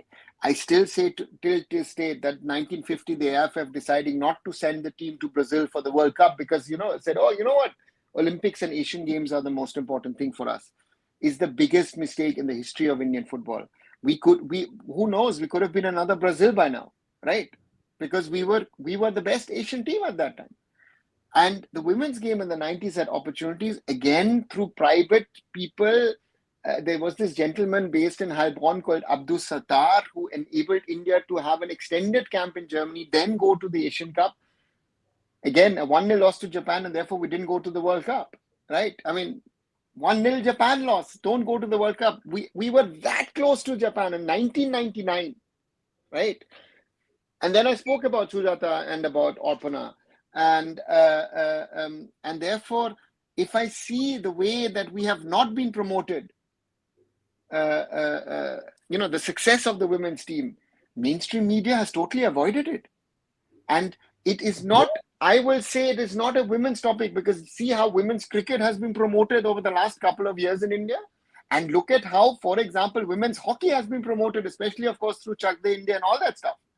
So therefore, it is not a men's and women's thing. I said yesterday, I don't have a feeling. I know I have worked with some of these people in the news channels in the past. They are literally boycotting Indian football. They don't want it to grow, men's and women. So therefore, these are all realities. I will try and do what I can. Shaggy will We have other people like Roshan, Avik, all these guys who are there. Not to forget the women's, that we will push the women's game. But also, I have to say, if I look at the viewership, also, I have to be honest, right? I do what I like. But if I look at the viewership, if I would be doing speculative videos on transfers every day with no content, with no nothing, just speculative stuff, that would every day get me more views if I was not doing the stuff that I've been doing, that I do in a way, right? That's why I said I've been saying this on a regular basis. I did when I was in London a couple of weeks back. I did with Zoeb Rashid, the Desi baller, a 33-minute interview outside of London Stadium, right? Where he tells us how he has helped, and he and Shanawaz are the guys who've helped the girls to play for Bangladesh. They have in the background helped Hamza to play for Bangladesh. They're looking at Kevin Rai potentially playing for Nepal. These are the stories, but are our fans interested in it? No, they're not. Sorry to say, that's the reality, right? So, yeah, sorry, I get carried away, and that's why also when Raj says I see the growth of Bangladesh from where Hamza got citizenship and origin players started joining team. I think when Indian OCI joined, we can see the same here also. Raj, you see, again, you're specifically talking about the men's game, but I think Bangladesh women's football has been growing over the last 6-7 years, which has gone unnoticed, right? We started losing to them in the under 20s and under 17s, and then it also happened at senior level. So there has been a constant growth, and Bangladesh has not even used OCIs or overseas players for them in the women's game. So Bangladesh can get even further. So these are the things, right? So yeah, that's the realities. We need to look at ourselves. Yeah, Shaggy, please. So at this point of Bangladesh, lot many people think that Bangladesh, if you look at the past 2 years, and the fight within the federation with coach Peter Butler and the senior players is actually often overlooked at how serious it goes. If you look at, if you're talking about Ashalati Devi and this thing, coach Peter Butler has not even called, he's literally taken an under 20 squad and went to the cups. Okay, he didn't, he has a fight with the most of the senior players, so they have the it became to such an extent that I was not sure in 1 month before the tournament. And I was talking to a couple of Bangladesh social media fans, and everybody was unsure like how this is going to progress, given senior players like Sanjida and they are not there in the squad. But then I think what has happened over there is the federation has backed the coach. Okay, they have gone with Peter Butler because Butler has done a wonderful job with their youth team. So their whole they don't run a league, but they run a very strong centrally, what do we call it, an academy at their national level, which is promoting a lot of youthful talent like Shamshunar and Ritupurna Chakma now. Like, they are coming all from these single academy where it's getting promoted, and you are seeing that next generation of Bangladeshi soccer player, female players who are coming out of these academies and performing at Asia level now. I won't be And what you've seen also with the Bangladeshi players, they're not sticking to play in Bangladesh. A lot of them are playing in Bhutan. Some yeah. of them have even played in the IWL.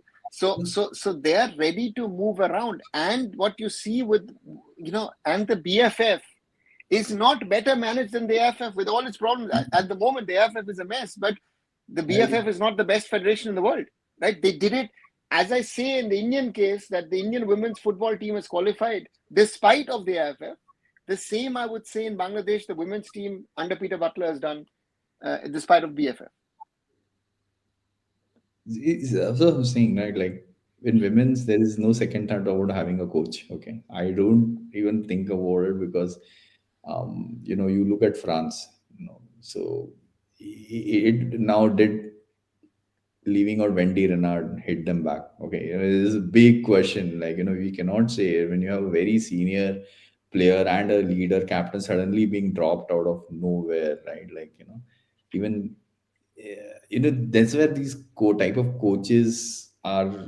What I'm trying to drive a point is, always the federation would look at the result, but the coaches that we bring in, right, decide most of the, how do I say, outcome of what the team would look like. That's what I'm seeing now, that the federation might not be the best knowledgeable or best organized or best working, but if they get a good coach, normally it turns out to be some sort of a positive for them. In case of Bangladesh, that was not the case with Nepal. With Nepal, it turned Mm. out to be very bad because when they gave Coach Wild hardly any time, and of course, Coach, there is always a fight that is happening between the federation and Coach Wild, like much like what happened with Stimach and AIFF, that who's responsible for the failure of that Uzbekistan match. So it can be a two-way sword because in the South Asian context, we tend to politicize football more. It becomes a little bit more political than it should be. It should, the outcomes are more politically driven, if I would risk saying that, than actually the outcomes that footballing merit could generate. And that's a very interesting point. Let me get on some more points. Um, Kumar wants to know, what about the Bangalore football stadium? It's its dilapidated situation. Um, I mean, I've I seen don't it. know. Oh God. Kumar, see, this topic is everyone knows in Bangalore circles. Okay, there are no two views about that we want BFS to change. There is nothing that as a fans we can do anything more. Currently, if you ask me, I think they have even shut down the old building and they moved everything to just an open space because there is a risk over there. So I cannot say anything more over years that we all want that BFS should be renovated. Now the question is, this has been happening for quite some time. The plan was to have it done like years ago, but somehow it's now more. It's still stuck. So once the thing Yeah. gets stuck in these kind of things, and the kind of area that it is located in, it's a prime land. So It was supposed there are to be redeveloped in 2016. I remember they gave it to Ozone at the time to redevelop the stadium. Ozone was pushing to challenge BFC in Bangalore and Indian football, and then nothing happened, right? So again, let's hope for the best. just hope for the Steven best. says, exactly. Steven says, I'm 40 years old. I've always wanted Indian men's team playing in World Cup. I give up on this dream, but I have a feeling our women's team will qualify, if not this World Cup, hopefully next one. Steven, I hope so. I think we all are hoping that India plays in the World Cup one day, and if it's the women's, it's the I women's, think right? And I've always said this: the women's is more likely than the men's. so. Aruna, this is a very interesting point because we don't need one shot. We need a continuous progression like this. Like we Yeah. need to be, completely be that kind of a team which makes sure that we are there every time. And one time it will click. Maybe this not time, but if we make that, because no, it all comes down to the how do I say it? The whole fed, it's like I have seen women's football where seen Japan and the way they actually plan out their whole year. Okay, or you take any of the top fives that we are meeting, they plan out their schedule, their friendlies, and everything are planned well ahead by their federations, and it becomes like it becomes not out of the normal for them. It's like they are doing normal, right? So Mm. but in India we're trying to hype up what is now an out of normal situation. So it's not a normal situation for us. So we have to come out of that mindset saying that, hey, this is not something which is out of normal, and come down to that we are a normal. This is a normal situation that we will be challenging for a World Cup slot every time. This transition is very difficult for until you have that sort of an ecosystem. And I'm not talking about the federation only. There is other things also, because for when I look at the sponsorship, the money that is poured in, right? There are no two ways around. If you don't invest, you're not going to get the returns. Then I mean, there is. Invest. It's the stakeholders. No, I think that it's very, very easy in everything to blame the AIFF. The AIFF has to take in a lot of things a lot of blame. Yes, I agree on that. But I also have to say that the stakeholders, be it the clubs, be it the academies, be it the players themselves, be it the coaches, and as you say, the corporate world, right? Is the corporate. I've not seen any major corporate announcement after India qualified for the Asian Cup, which is again is a huge thing, right? So that's the problem, right? And Kumar says women's in sport less celebrated all over the world, especially in India. Women's sport are less celebrated and interested because of certain sports such as cricket and football, etc., etc. But badminton is considered as women's sports. Some sports considered as women's sports because of social stigma and believes we should educate fans and audience about women's football who are going to learn and listen. Kumar, I think I don't think women's sport is less celebrated around the world. I think, as you say, there are sports which are perceived to be women, but there are sports where you celebrate women and men playing. Tennis is always a favorite example of mine, right? You will not have that comparison, but you've had legends in the men's game, you've had legends in the women's game. Very good example always to me. So they, but in a football perspective, again, let's talk India because in other I had a discussion on Saturday. We're having a local discussion over here on the women's game with someone who is the coordinator for scouting girls. And there was this example of this 11-year-old girl who lives in Remscheid, who's born in Bradab over here, who now has to join Bayer Leverkusen, the under 12s, women's, right? The father has to ensure that the girl gets to the training session. Leverkusen is 40 minutes drive from here. Get her there, train for an hour and a half. So it's a 3.5 hour commitment from the father. And he had another offer from SGS Essen, which is a little further, which is a pure women's football team. I says, listen, one way is 1.5 hours. So the topics of what are you committing for your child to be able to do a sport is a topic which you have. Uchut will tell you his son plays football in the US. He's based in the US. Uchut has now become a coach. So therefore, these are things that I think are very, very important, and we need to keep in mind that how we discuss and talk, about the women's game. Hi, Blue. Blue also says Bangladesh push was for Sheikh Hasina too. She did some good work. They got the government support. Yes, the women's football thing, whatever they did elsewhere, let's not get into that discussion. But for women's football, she did a lot. One has to be honest about that, right? Vaishnav says, at the risk of sounding a little sexist, I would argue that most women's sport aren't given the respect they deserve because people's yardstick for sport, the excitement it induces, is the men's game. Shaggy. I think if you're going to go like this, the comparison of how many of people actually know the amount of how do I say the modern day. If you watch more and more, like when I was there, I had a completely same view, right? Like started with a little bit of view that oh look, you know, women's football might not be so interesting. Men's football will be interesting. The men are physically this and that and that. When it comes to skill level, right? Let's come to the skill level, and you see that okay, fine, like it's not that it's all equally entertaining.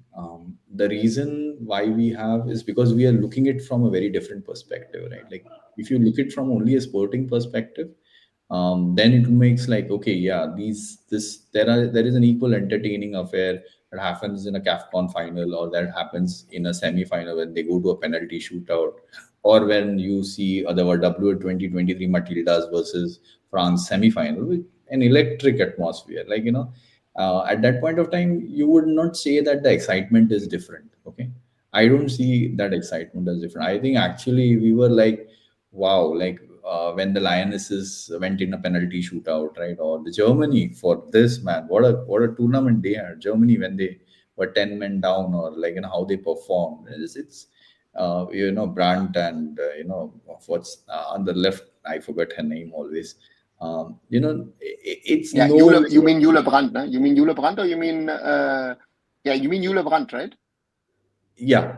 No, who was Yeah. on the left flank? The two, one's Jules Grant, right? Bühl. Jules Brandt. I'm saying Grant. I'm sorry, Jules Brandt, and the left Yeah. side. Who Bühl, was Bühl, the Bühl, ah Bull, number and 19. Yeah. yeah, and probably the new striker who replaced, who came in. The kind of physicality that they had, probably it's amazing to see that level of just to see that level of competition that they brought. It wasn't a, it was a very entertaining game to see. So I feel if the excitement is shown with these kind of games, then you would have a different interpretation of what excitement means, right? If I show you something which does not make you excited, come on, even in cricket, if you look at it, do you watch Ranji? Like, how many people are actually going and watching the state level? Even though they are entertaining, they could not be watched. Whereas people, if you go to a down under test with Australia, you would go and watch it, right? Like, you would not worry about this. We always feel that this is so. I feel that measurement of a yardstick when it comes to what is being shown, if you broadcast those quality games more and more women sports people are shown in a competitive mood with respect to same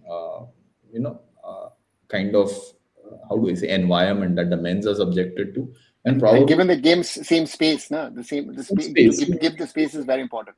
You have to juxtapose this. You can't just say men, you can't say women, then you say that okay, because men are watching men's game, they're not watching women's game. So why would they compare if they're not watching it? For them, their icons are not going to be women football players, right? It's very difficult to say that we are going to have a generation of suddenly players who are going to be like icons would be female footballers. It's because they're not Exactly. watching that many things. Right?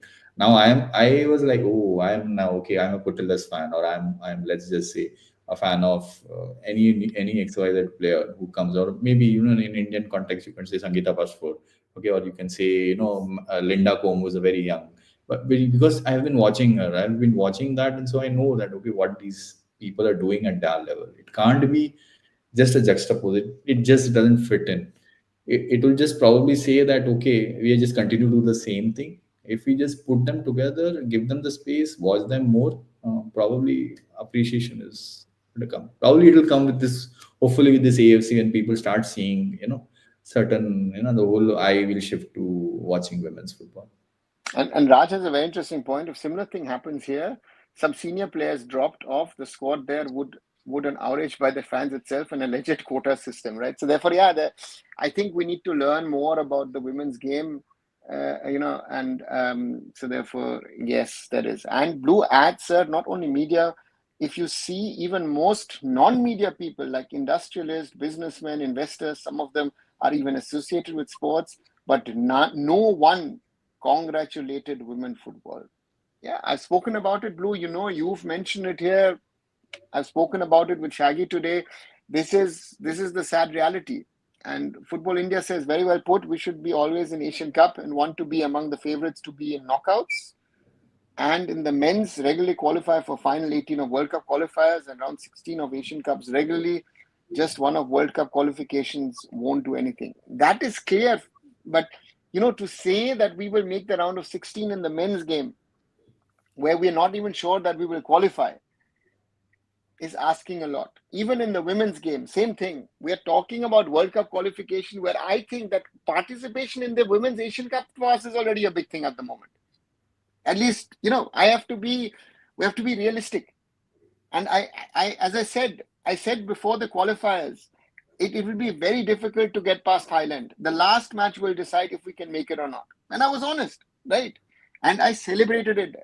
Those who are doing the watch along or even have seen the short videos, yes, I was shedding tears because these successful moments in Indian football are very, very few. And therefore, we have to cherish these moments.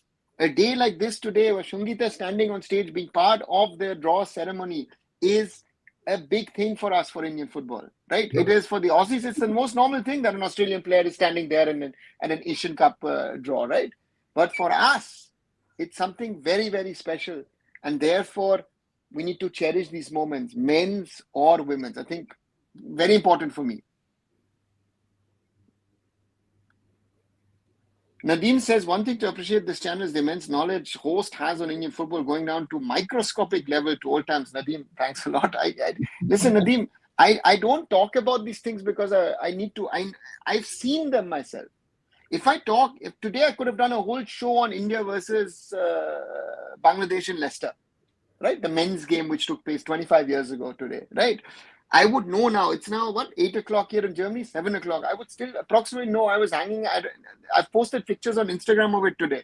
This time I was hanging out with Renedy, with Baichung, with Vijay and Anjeri, and we were talking, interacting with the people. There were a lot of people out there who were interested about that, right?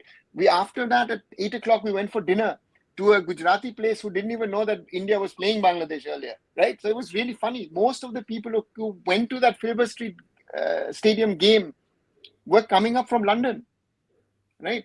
So therefore, these are the funny ones that I see that are there, yeah, if you write a complete sentence abbreviations, Ronaldo could expand them with the right context to the situation. BFC can be Bangalore FC, Bhawanipur FC. But if I ask BFC favorites to win CFL, here we would get expansion is Bhawanipur favorites to win Calcutta Football League. Nadeem, this is, again, thank you very much for those compliments, but I'm not speaking out of the fresh air. I try and speak out of experience, out of knowledge. And I say, Shaggy, you've heard it. If I don't know something, I don't know. Right? What is the harm of saying I don't know? If you were asking me about Japan, this and everything, I don't know every player of the Japanese women's team. I cannot know. I don't even know it in the men's game. Right? So therefore, this again, psychology, and my point is, I don't think it's a weakness to say that. And I see that in Indian football. If people say, oh, you know what, I've done something wrong, people pounce on you, and therefore, this is the reality we are in, and I will do my thing. I will invite people like Shaggy to talk. Yeah, thanks, Shaggy. As always, yeah, please add. So I feel, I've probably I Aruna knows me ever since I started talking. I started visiting this channel long ago, and I was like, first I had zero idea what how Indian football is run. Let me tell you like my own story. That was better, I think, no? Yeah, so I was like, so in a way, if you look at me, that played a part in me going towards the women's side and saying, okay, this is a safer bet than the men's, and saying like, okay, okay. So just story short, like what I feel is when it comes to Indian football, we are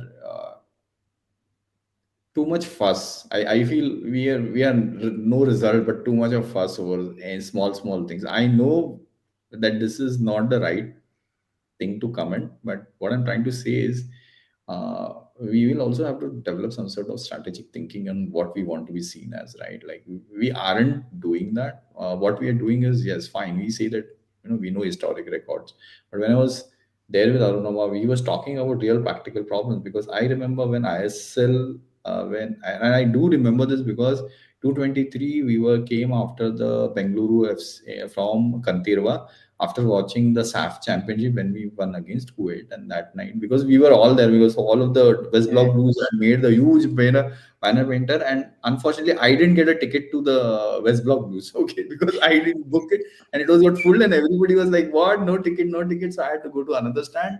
But the long story short is, and I came back in the night, and then Arno was asking, like, do you guys really know that? Like, because everybody was celebrating, only Arno was saying that, look, in 2 years, do anybody's talking about that damn contract for ISL? Okay, I remember that part when you're saying that one of the problems is, like, I don't know, like he just said one line, and then nobody was like, everybody was like, why this point is coming at that point at that night? But now 2 years down the line, I'm seeing that why that thing was important, because that was just clear time for us to ask those kind of questions to AIFF. I listen. I went after the final. I actually went to the team hotel. I asked the players if I should join them. I had a long conversation with, for example, with Sandesh Jingan about things. Spoke to Sunil. Had a long conversation with Pritam Kotal as well, and some others as well. And I said to them, right, guys, be realistic. Do remember, where we are, what we want to do. But the point at the end of the day is, I've seen too much. As I said, I've seen too much in my life.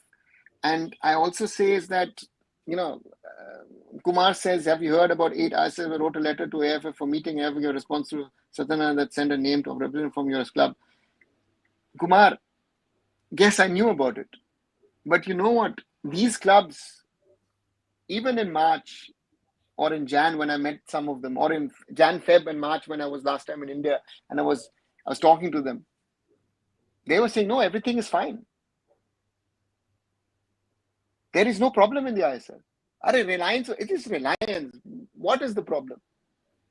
And I've always maintained this point. Listen, I was involved in 2013, a little bit 2012, 2013 in the strategizing of the league, and then was set up Mumbai City. So I know a little bit about it. That for Reliance, if it was a commercial project, as We're looking at this.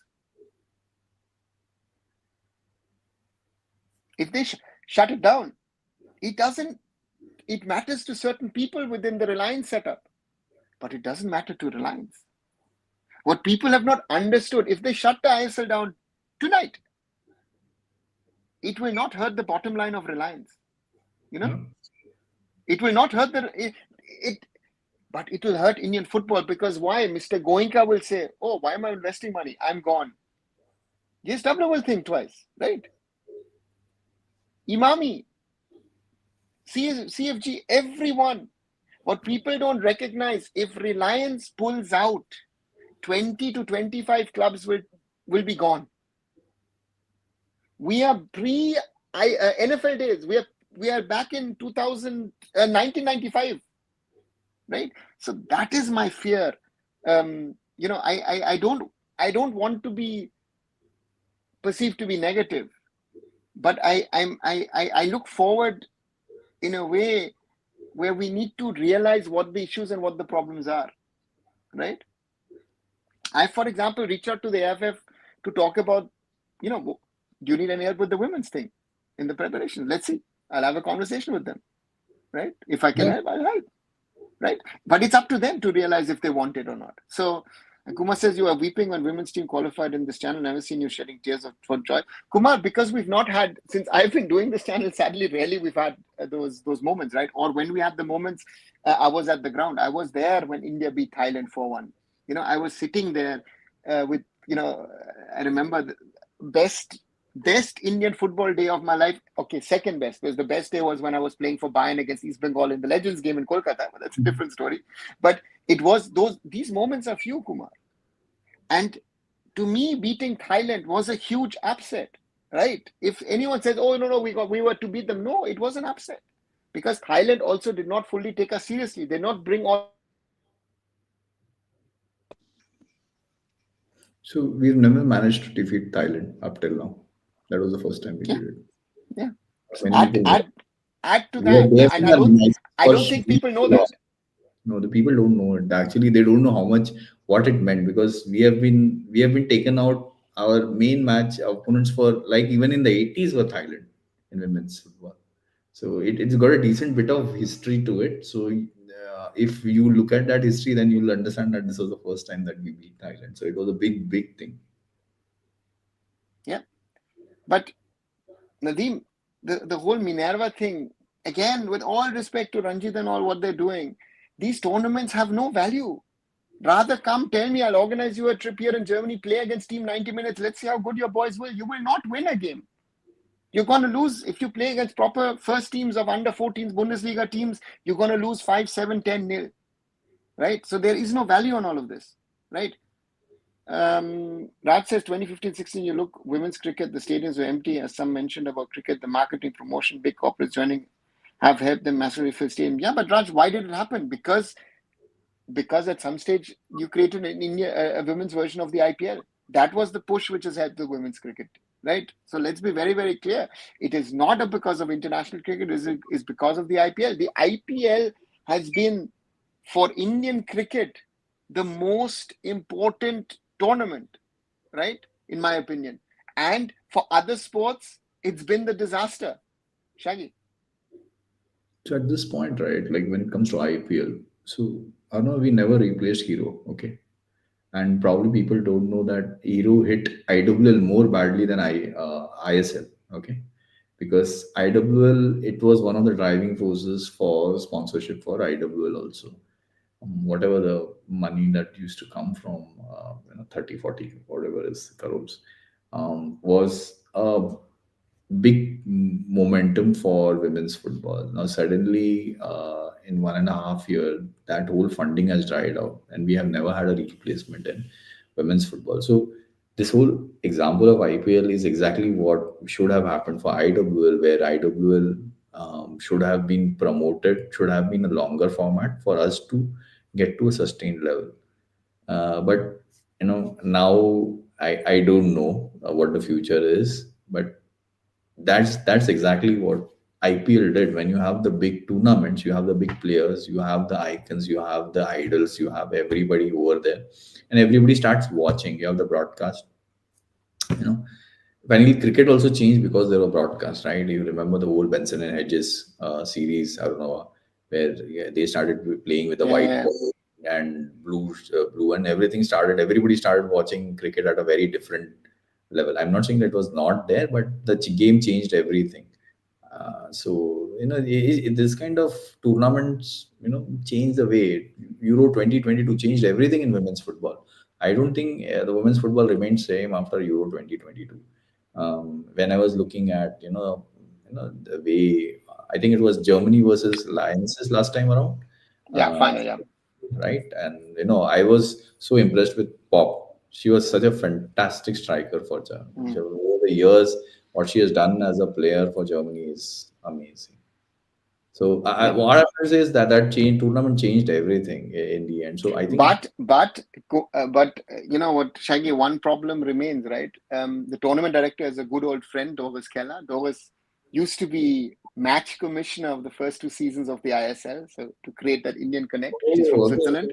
Yeah, so Doris was the tournament director of the tournament. Um, but at the end of the day, UEFA has now said they were calculating with a 15 million euro loss for the women's Euros. Now that is likely to go up to 25. So the problem is, even in European football, what is happening is that the men's game is cross-subsidizing women's football, and that's where the women's game needs to come out. There was discussion in the German national team. Some players said, "What is your biggest thing that we need to do?" There are players in the German Bundesliga who are still part-timers, who are either studying or actually have a half day or even a full day job with the smaller teams, right? And the league is expanding from 12 to 14 teams. So from that perspective, we see a lot, we think a lot, that it is all I've had discussion when Bala Devi left Scotland. I looked at a few options here in Germany, but none of them worked because Bala could have not been given anywhere in a German team a pro contract because she wasn't at level of that top clubs, and the smaller clubs, or even Chris is involved with FSV Gütersloh. All of the girls either study or work. Right? So there are certain realities. The women's game has come a long way, but it is still in a very nascent stage, in my opinion. It needs to grow exponentially to be able to do, and do not copy the mistakes of the men's game. I see, be it in Europe, be it in India, there are a lot of, the IWL copies a lot of mistakes from the I League and the ISL, and that is, I think, the biggest problem that I see. Nadeem says, I think that's a good point. At the time, Indian football was at the heights, AIFF on high, and to negotiate the contract then would have been better deal for AIFF during the SAF win. Exactly, Nadeem. That was my point. And Shaji and Kalyan, yeah, we're not interested. Everyone was celebrating, and they didn't realize that what is to come, right? And that's the reality, right? Yeah, Shaji, please. so. I just wanted to go to one point previous when we were drawing about the Europe scene of football, right? Like when UEFA did that, I think what UEFA did this year was nearly double the prize money. And More than double the prize money. Yeah. I know I was having an offline conversation with you. I mean, that's where I was under the impression that being it in Switzerland made it costly, but then I realized that the federation must have chipped in Switzerland Federation to the The cost. Swiss government. Swiss, yeah. But what I started observing was that this is actually what they are doing to promote because uh, immediately, if you look at the deficient amount, is nearly the amount that is going as prize money. Okay, nearly. I'm not saying it is 100%, but some amount, some very high amount of it proportionately is going as prize money to the players. So, inadvertently, what they're doing is they're trying to fund. You look at the participation fee for each member nation, and you boil down to the whole economics of it. It's definitely at every level who is participating in that Euro is receiving more and more money from the previous edition. Okay, you come to the other side of the story, like when you come to NWSL in USA. Now, that's a very different story than this, wherein NWSL grew up a very different. So I am just parking that bus over there for Europe. That Europe is growing in a very different way, and the way NWSL is growing is a very different way. The NWSL now is properly how do you say, a league structured with the number of teams and the amount of players who are going pro at a younger level is astounding. Like it's crazy that women's football players are going pro at such an. I think the latest I remember was a 14-year-old who got her pro contract because But they. but but but but from that, Shaggy, the Americans, to compare Europe with America anyway in any pro sports makes no sense. Look at Yeah, how yeah, I agree. if you look at NASL has gone its own path. Look at MLS. MLS was started after the 1994 World Cup. Sunil Gulati, Indian origin professor at Columbia, who later on became the president of the USSF, was the key driver of the MLS. It failed, but he had the backing of the Anschutz Entertainment Group, AEG, right? One of the biggest media and groups and operators of some of the biggest arenas in the world. They owned, I mean, just think about an Indian context, they owned at some stage 5 teams in the MLS. 5, right? Just think about, let's say, Mr. Goenka owning 5 teams in the ISL. The league will not happen, right? But over time, he started selling. They rebrand the league. Teams went out of business, went out, and they made it tough. Look at David Beckham needed 7 years to set up Inter Miami. 7 years, right? Therefore, America, different model, but a lot of things for us to learn. When in the way of how to run a professional sports league. I was having on Saturday, we're having this discussion here in Germany, right? That we live in our own world in Europe, we live in our own world in Germany about things, but then younger guy who's a coach who does scouting and all says, listen, he studied in the US. I said, look at how the Americans do it. They do it totally differently than us. And it works for them. But will you be able to implement it in Europe? Most probably not. So I see this also at this point, right? When you look at, we go to level 2 structures, right? NWSL also has like, that's the top level. But if you look at the pack system that the Americans have built for their intercollegiate system, that's a very strong feeder inside their women's leagues as well. I don't know how that is structured in Europe. So that is one point. And I see a very curious observation that when it comes to international players, NWSL is drawing a lot of talent now from Africa, whereas a lot of talent is now going to Europe. So this is like, at least in women's football, you see a lot of people from players from Japan who are now migrating all the way to Europe. If this is happening, like whole of Japanese top tier. If you look at Urawa Let's now, they are one of several of the key players have either gone abroad or they are switching to NTV Belize because they have qualified for AWSL. So Yeah. we are seeing this kind of transformations wherein players are choosing in one direction also. So just I'm saying that it's very interesting to see how those two, like US versus Europe kind of league structures formulate over a period of time, and how. It will go different ways because the US sports system, look at NFL, NBA, MLB, NHL, it works differently, right? I mean, basketball is considering of actually creating the NBA wants to create a league in Europe, right? And you have the EuroLeague in basketball. So there are a lot of different things that are happening in different sports. I myself am working in handball. I see that they've tried to do stuff in the US, but the International Handball Federation is the US at the moment, and they have the next Olympics, and they say, listen, we have to put in 2 teams, right? So therefore, these are the things. And Raj says we rarely see media houses covering men's, forget about women's. Raj, very good point. I remember a decade, 15 years back, I regularly used to go on TV channels and talk about football. Forget Indian football, but we used to talk about football. That doesn't happen. I used to regularly go on NDTV or I used to work for Times Now. So Times Now, IBN, whatever the channels, they don't talk about it and they don't cover it. And Nadeem says social media was all discussion in Indian football. Yes, it was in 23. We missed an opportunity. The AIFF missed an opportunity, and that is the reality. The ISL thing is that all sides waited the others to do the work, and ultimately time ran out. No, not yes, blue, but not fully, because they waited all for Reliance to do what is needed.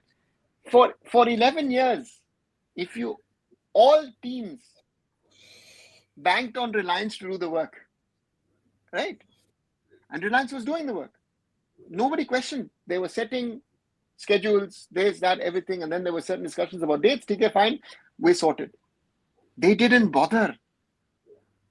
Why is that new model being proposed? 60% ownership of clubs. It puts pressure on clubs to take care of their own league. This is where we need to go now. Blue says tomorrow Indian Parliament will give a brief about sports, new sports rules. Yeah, sports bill. Yeah. And Kumar says, yes, I know, 9:30 to 10:30 in Parliament, Lok Sabha sports bill discussion will happen. It will pass a majority from BJP and NDA along with that anti-doping bill. I think the anti-doping bill is going to be the most important thing because, again, I've said it, I've not seen it anywhere in India. The IOA got a slap about a month ago when they went to Lausanne. India is still talking about 2036. I've been part of the 2036 discussions here in Germany. Germany's at a different level, but will you hear Germany talking about 2036? No, they're not. Shaggy, please. So the one point that I actually, as a football fan, as a sports fan, if you look at it, right, um, we have all sorts of bills. Or where do we have the implementation? Like, I have never come across, like, people just think that passing the bill will actually solve the problem. No, This it is won't. actually the biggest problem that I have seen, that achieves nothing. It's not achieved. We have had so many, how do I say, vision documents, so many this documents and that documents. And when it comes to policy implementation, what gets implemented on the ground will be so shocking for people that they not It's a believe. disaster. So when we look at, I know a lot of people are enthusiastic about a national sports code bill, but have you looked at how it's going to be implemented? Have you looked at the Forget the federations? implementation. There are so many contradictory points in that bill where you see actually it is some sort of government control on the sports federation, and that is the reality, right? And if we go back, Blue says, I think it will be passed. I also think it will be passed in a certain way, but is it really the way forward? And Top 10 asks if there will be discussion of PIOC tomorrow. No, it is mentioned in the bill. There is no clarity what it means to say we will interact with the diaspora. Interact with diaspora, they could get in touch with me and say, hey, listen, give us some advice. What are we going to do? Right? It doesn't mean that they're going to do. That's why people are getting carried away by things and saying, oh, this will happen, that will happen. No, they have to act. They have to prove that they do the things that are needed to take Indian sports forward. And that is on the government. And it doesn't matter which political party is in power. We've been seeing the same thing, at least I have seen over the last 27 years. Sadly to say that. Raj says Reliance is being made villain, that they don't want Indian football to grow. If they wanted money, they would have invested. Raj, without Reliance, the ISL wouldn't have happened. I always say also that they in 2011, 2012 were speaking with the I-League clubs to turn the I-League into the ISL, right? But the clubs did not want it, right? So therefore, again, the problem I see is if people come over and say, oh, you know what, I've been following Indian football for the last 5 years. Nice, but you do not know what has happened over the last, 15, 20, 25 years. The problems of Indian football are not those of the last 2, 3 years. The problems have been over the last, if I added up, most probably over the last 6, 7 decades. Yeah, in the men's and the women's. Let's talk about the last 3 decades, right? Indian women's football were close to a World Cup in 1999. How many of you know that fact? Simple question. Because everyone says, oh, we've never been closer than this to a World Cup. No, we've not. We were one match, 2 goals away, right? So this is the reality, right? Where's the 500 crore budget for AIFF by Shaji and Kalyan? Kumar, they said a lot of things, right? It is easy to say. To do the work, to even raise 1 crore at the moment in the name of the AIFF is very, very difficult. That's the reality, right? Saurabh says, good group for Team India. Saurabh, could have been worse, but again, I am not getting carried away. So, and Blue says, US is very different, but it may be better to follow than Euro sides. After all, ISL starters more like MLS and other American sports. Very true. Very, very true. We don't understand that we want promotion and relegation like in Europe, but we're not in a position to have promotion and relegation like in Europe. Right? Those are some of the basic problems. And Blue says India is currently third in doping cases after Russia and China. can't confirm. I just saw in social media, no source mentioned. Blue, we have a lot of doping cases, yes, and that is embarrassing, you know. So therefore, that's it. Blue says basic government board over all the federation. I will function. People are saying FIFA has already said no problem. I guess they're the same who said we won't get banned in 2022. Yes, Blue. I know from FIFA, if this is implemented in combination with the new AIFF constitution, we're going to get banned. And I have said in this platform, my biggest fear is we might not play in March. Right? Shaggy, I don't know if you've heard it when I said it, but that is my biggest fear, that we will not finish our qualifications for the men's and we will not play the final round if AIFF and government doesn't bother. I actually have this, like, when we I just don't know how to put it. Like, the way to put it is like where the government starts with saying that we will do minimum interference, and then the policies that it makes it like completely otherwise. So why Yeah, do we have policies where we are supposed to have minimum of government, which becomes maximum of government, and then it becomes like, the control of the bodies and the sports and this. So I'm not the right person to judge anything, but we know that we need professional experience, right? There are no second way about it that in our areas of how do I say, where we are not doing well, we need professional guidance, and often exactly. not we don't want it. Somehow we feel that we can still solve it without getting the professional guidance. I've been Yeah, in the industry for way too long to know that without professional guidance you will not go there's anywhere. no chance. There is no chance you're going to do anywhere. So people who worked in the industry for too long, why they, because they have dealt with these situations. There's a very simple fact that people who have experienced this situation know exactly what to avoid, not what to do, but what to avoid. Right? Like, you Exactly. can't have the same situation repeating back again, because we are having a repeat of 2022 back again. And I'm like wondering, have people realized what happened in 2022 then? Then I was like, okay, you're not realizing what is going to happen, because definitely once it comes to third party interference, there is no second way we are going to get back. Okay. I mean, we in football we already have third-party It is interference nothing. because the Supreme I Court don't has have stopped the to. ISL, right? So therefore, we all if FIFA AFC want to, they can jointly step in if they want to, but they're observing and seeing what happens. So therefore, Shaggy, there's so much more to talk about. Thank you Yes, for joining in. Two no hours, problem. 17 minutes plus. Didn't It's realize it too was late so now. long. Problem. I think we could go on for another hour on this discussion, but thank you for joining in. No problem. Um, Nice talking to you. Thanks for hosting no, this. Thanks for giving that focus to women's football. No, I will do that. And again, hopefully we can have that more conversations. Again, Roshan couldn't join us. Akshata also tried, but Akshata couldn't join us as well. So therefore, I No think problem. in a little bit of a bigger group, I will try and keep the focus on women's football. I think we'll also speak about ISL. As you are a BFC fan, how does that go forward as well?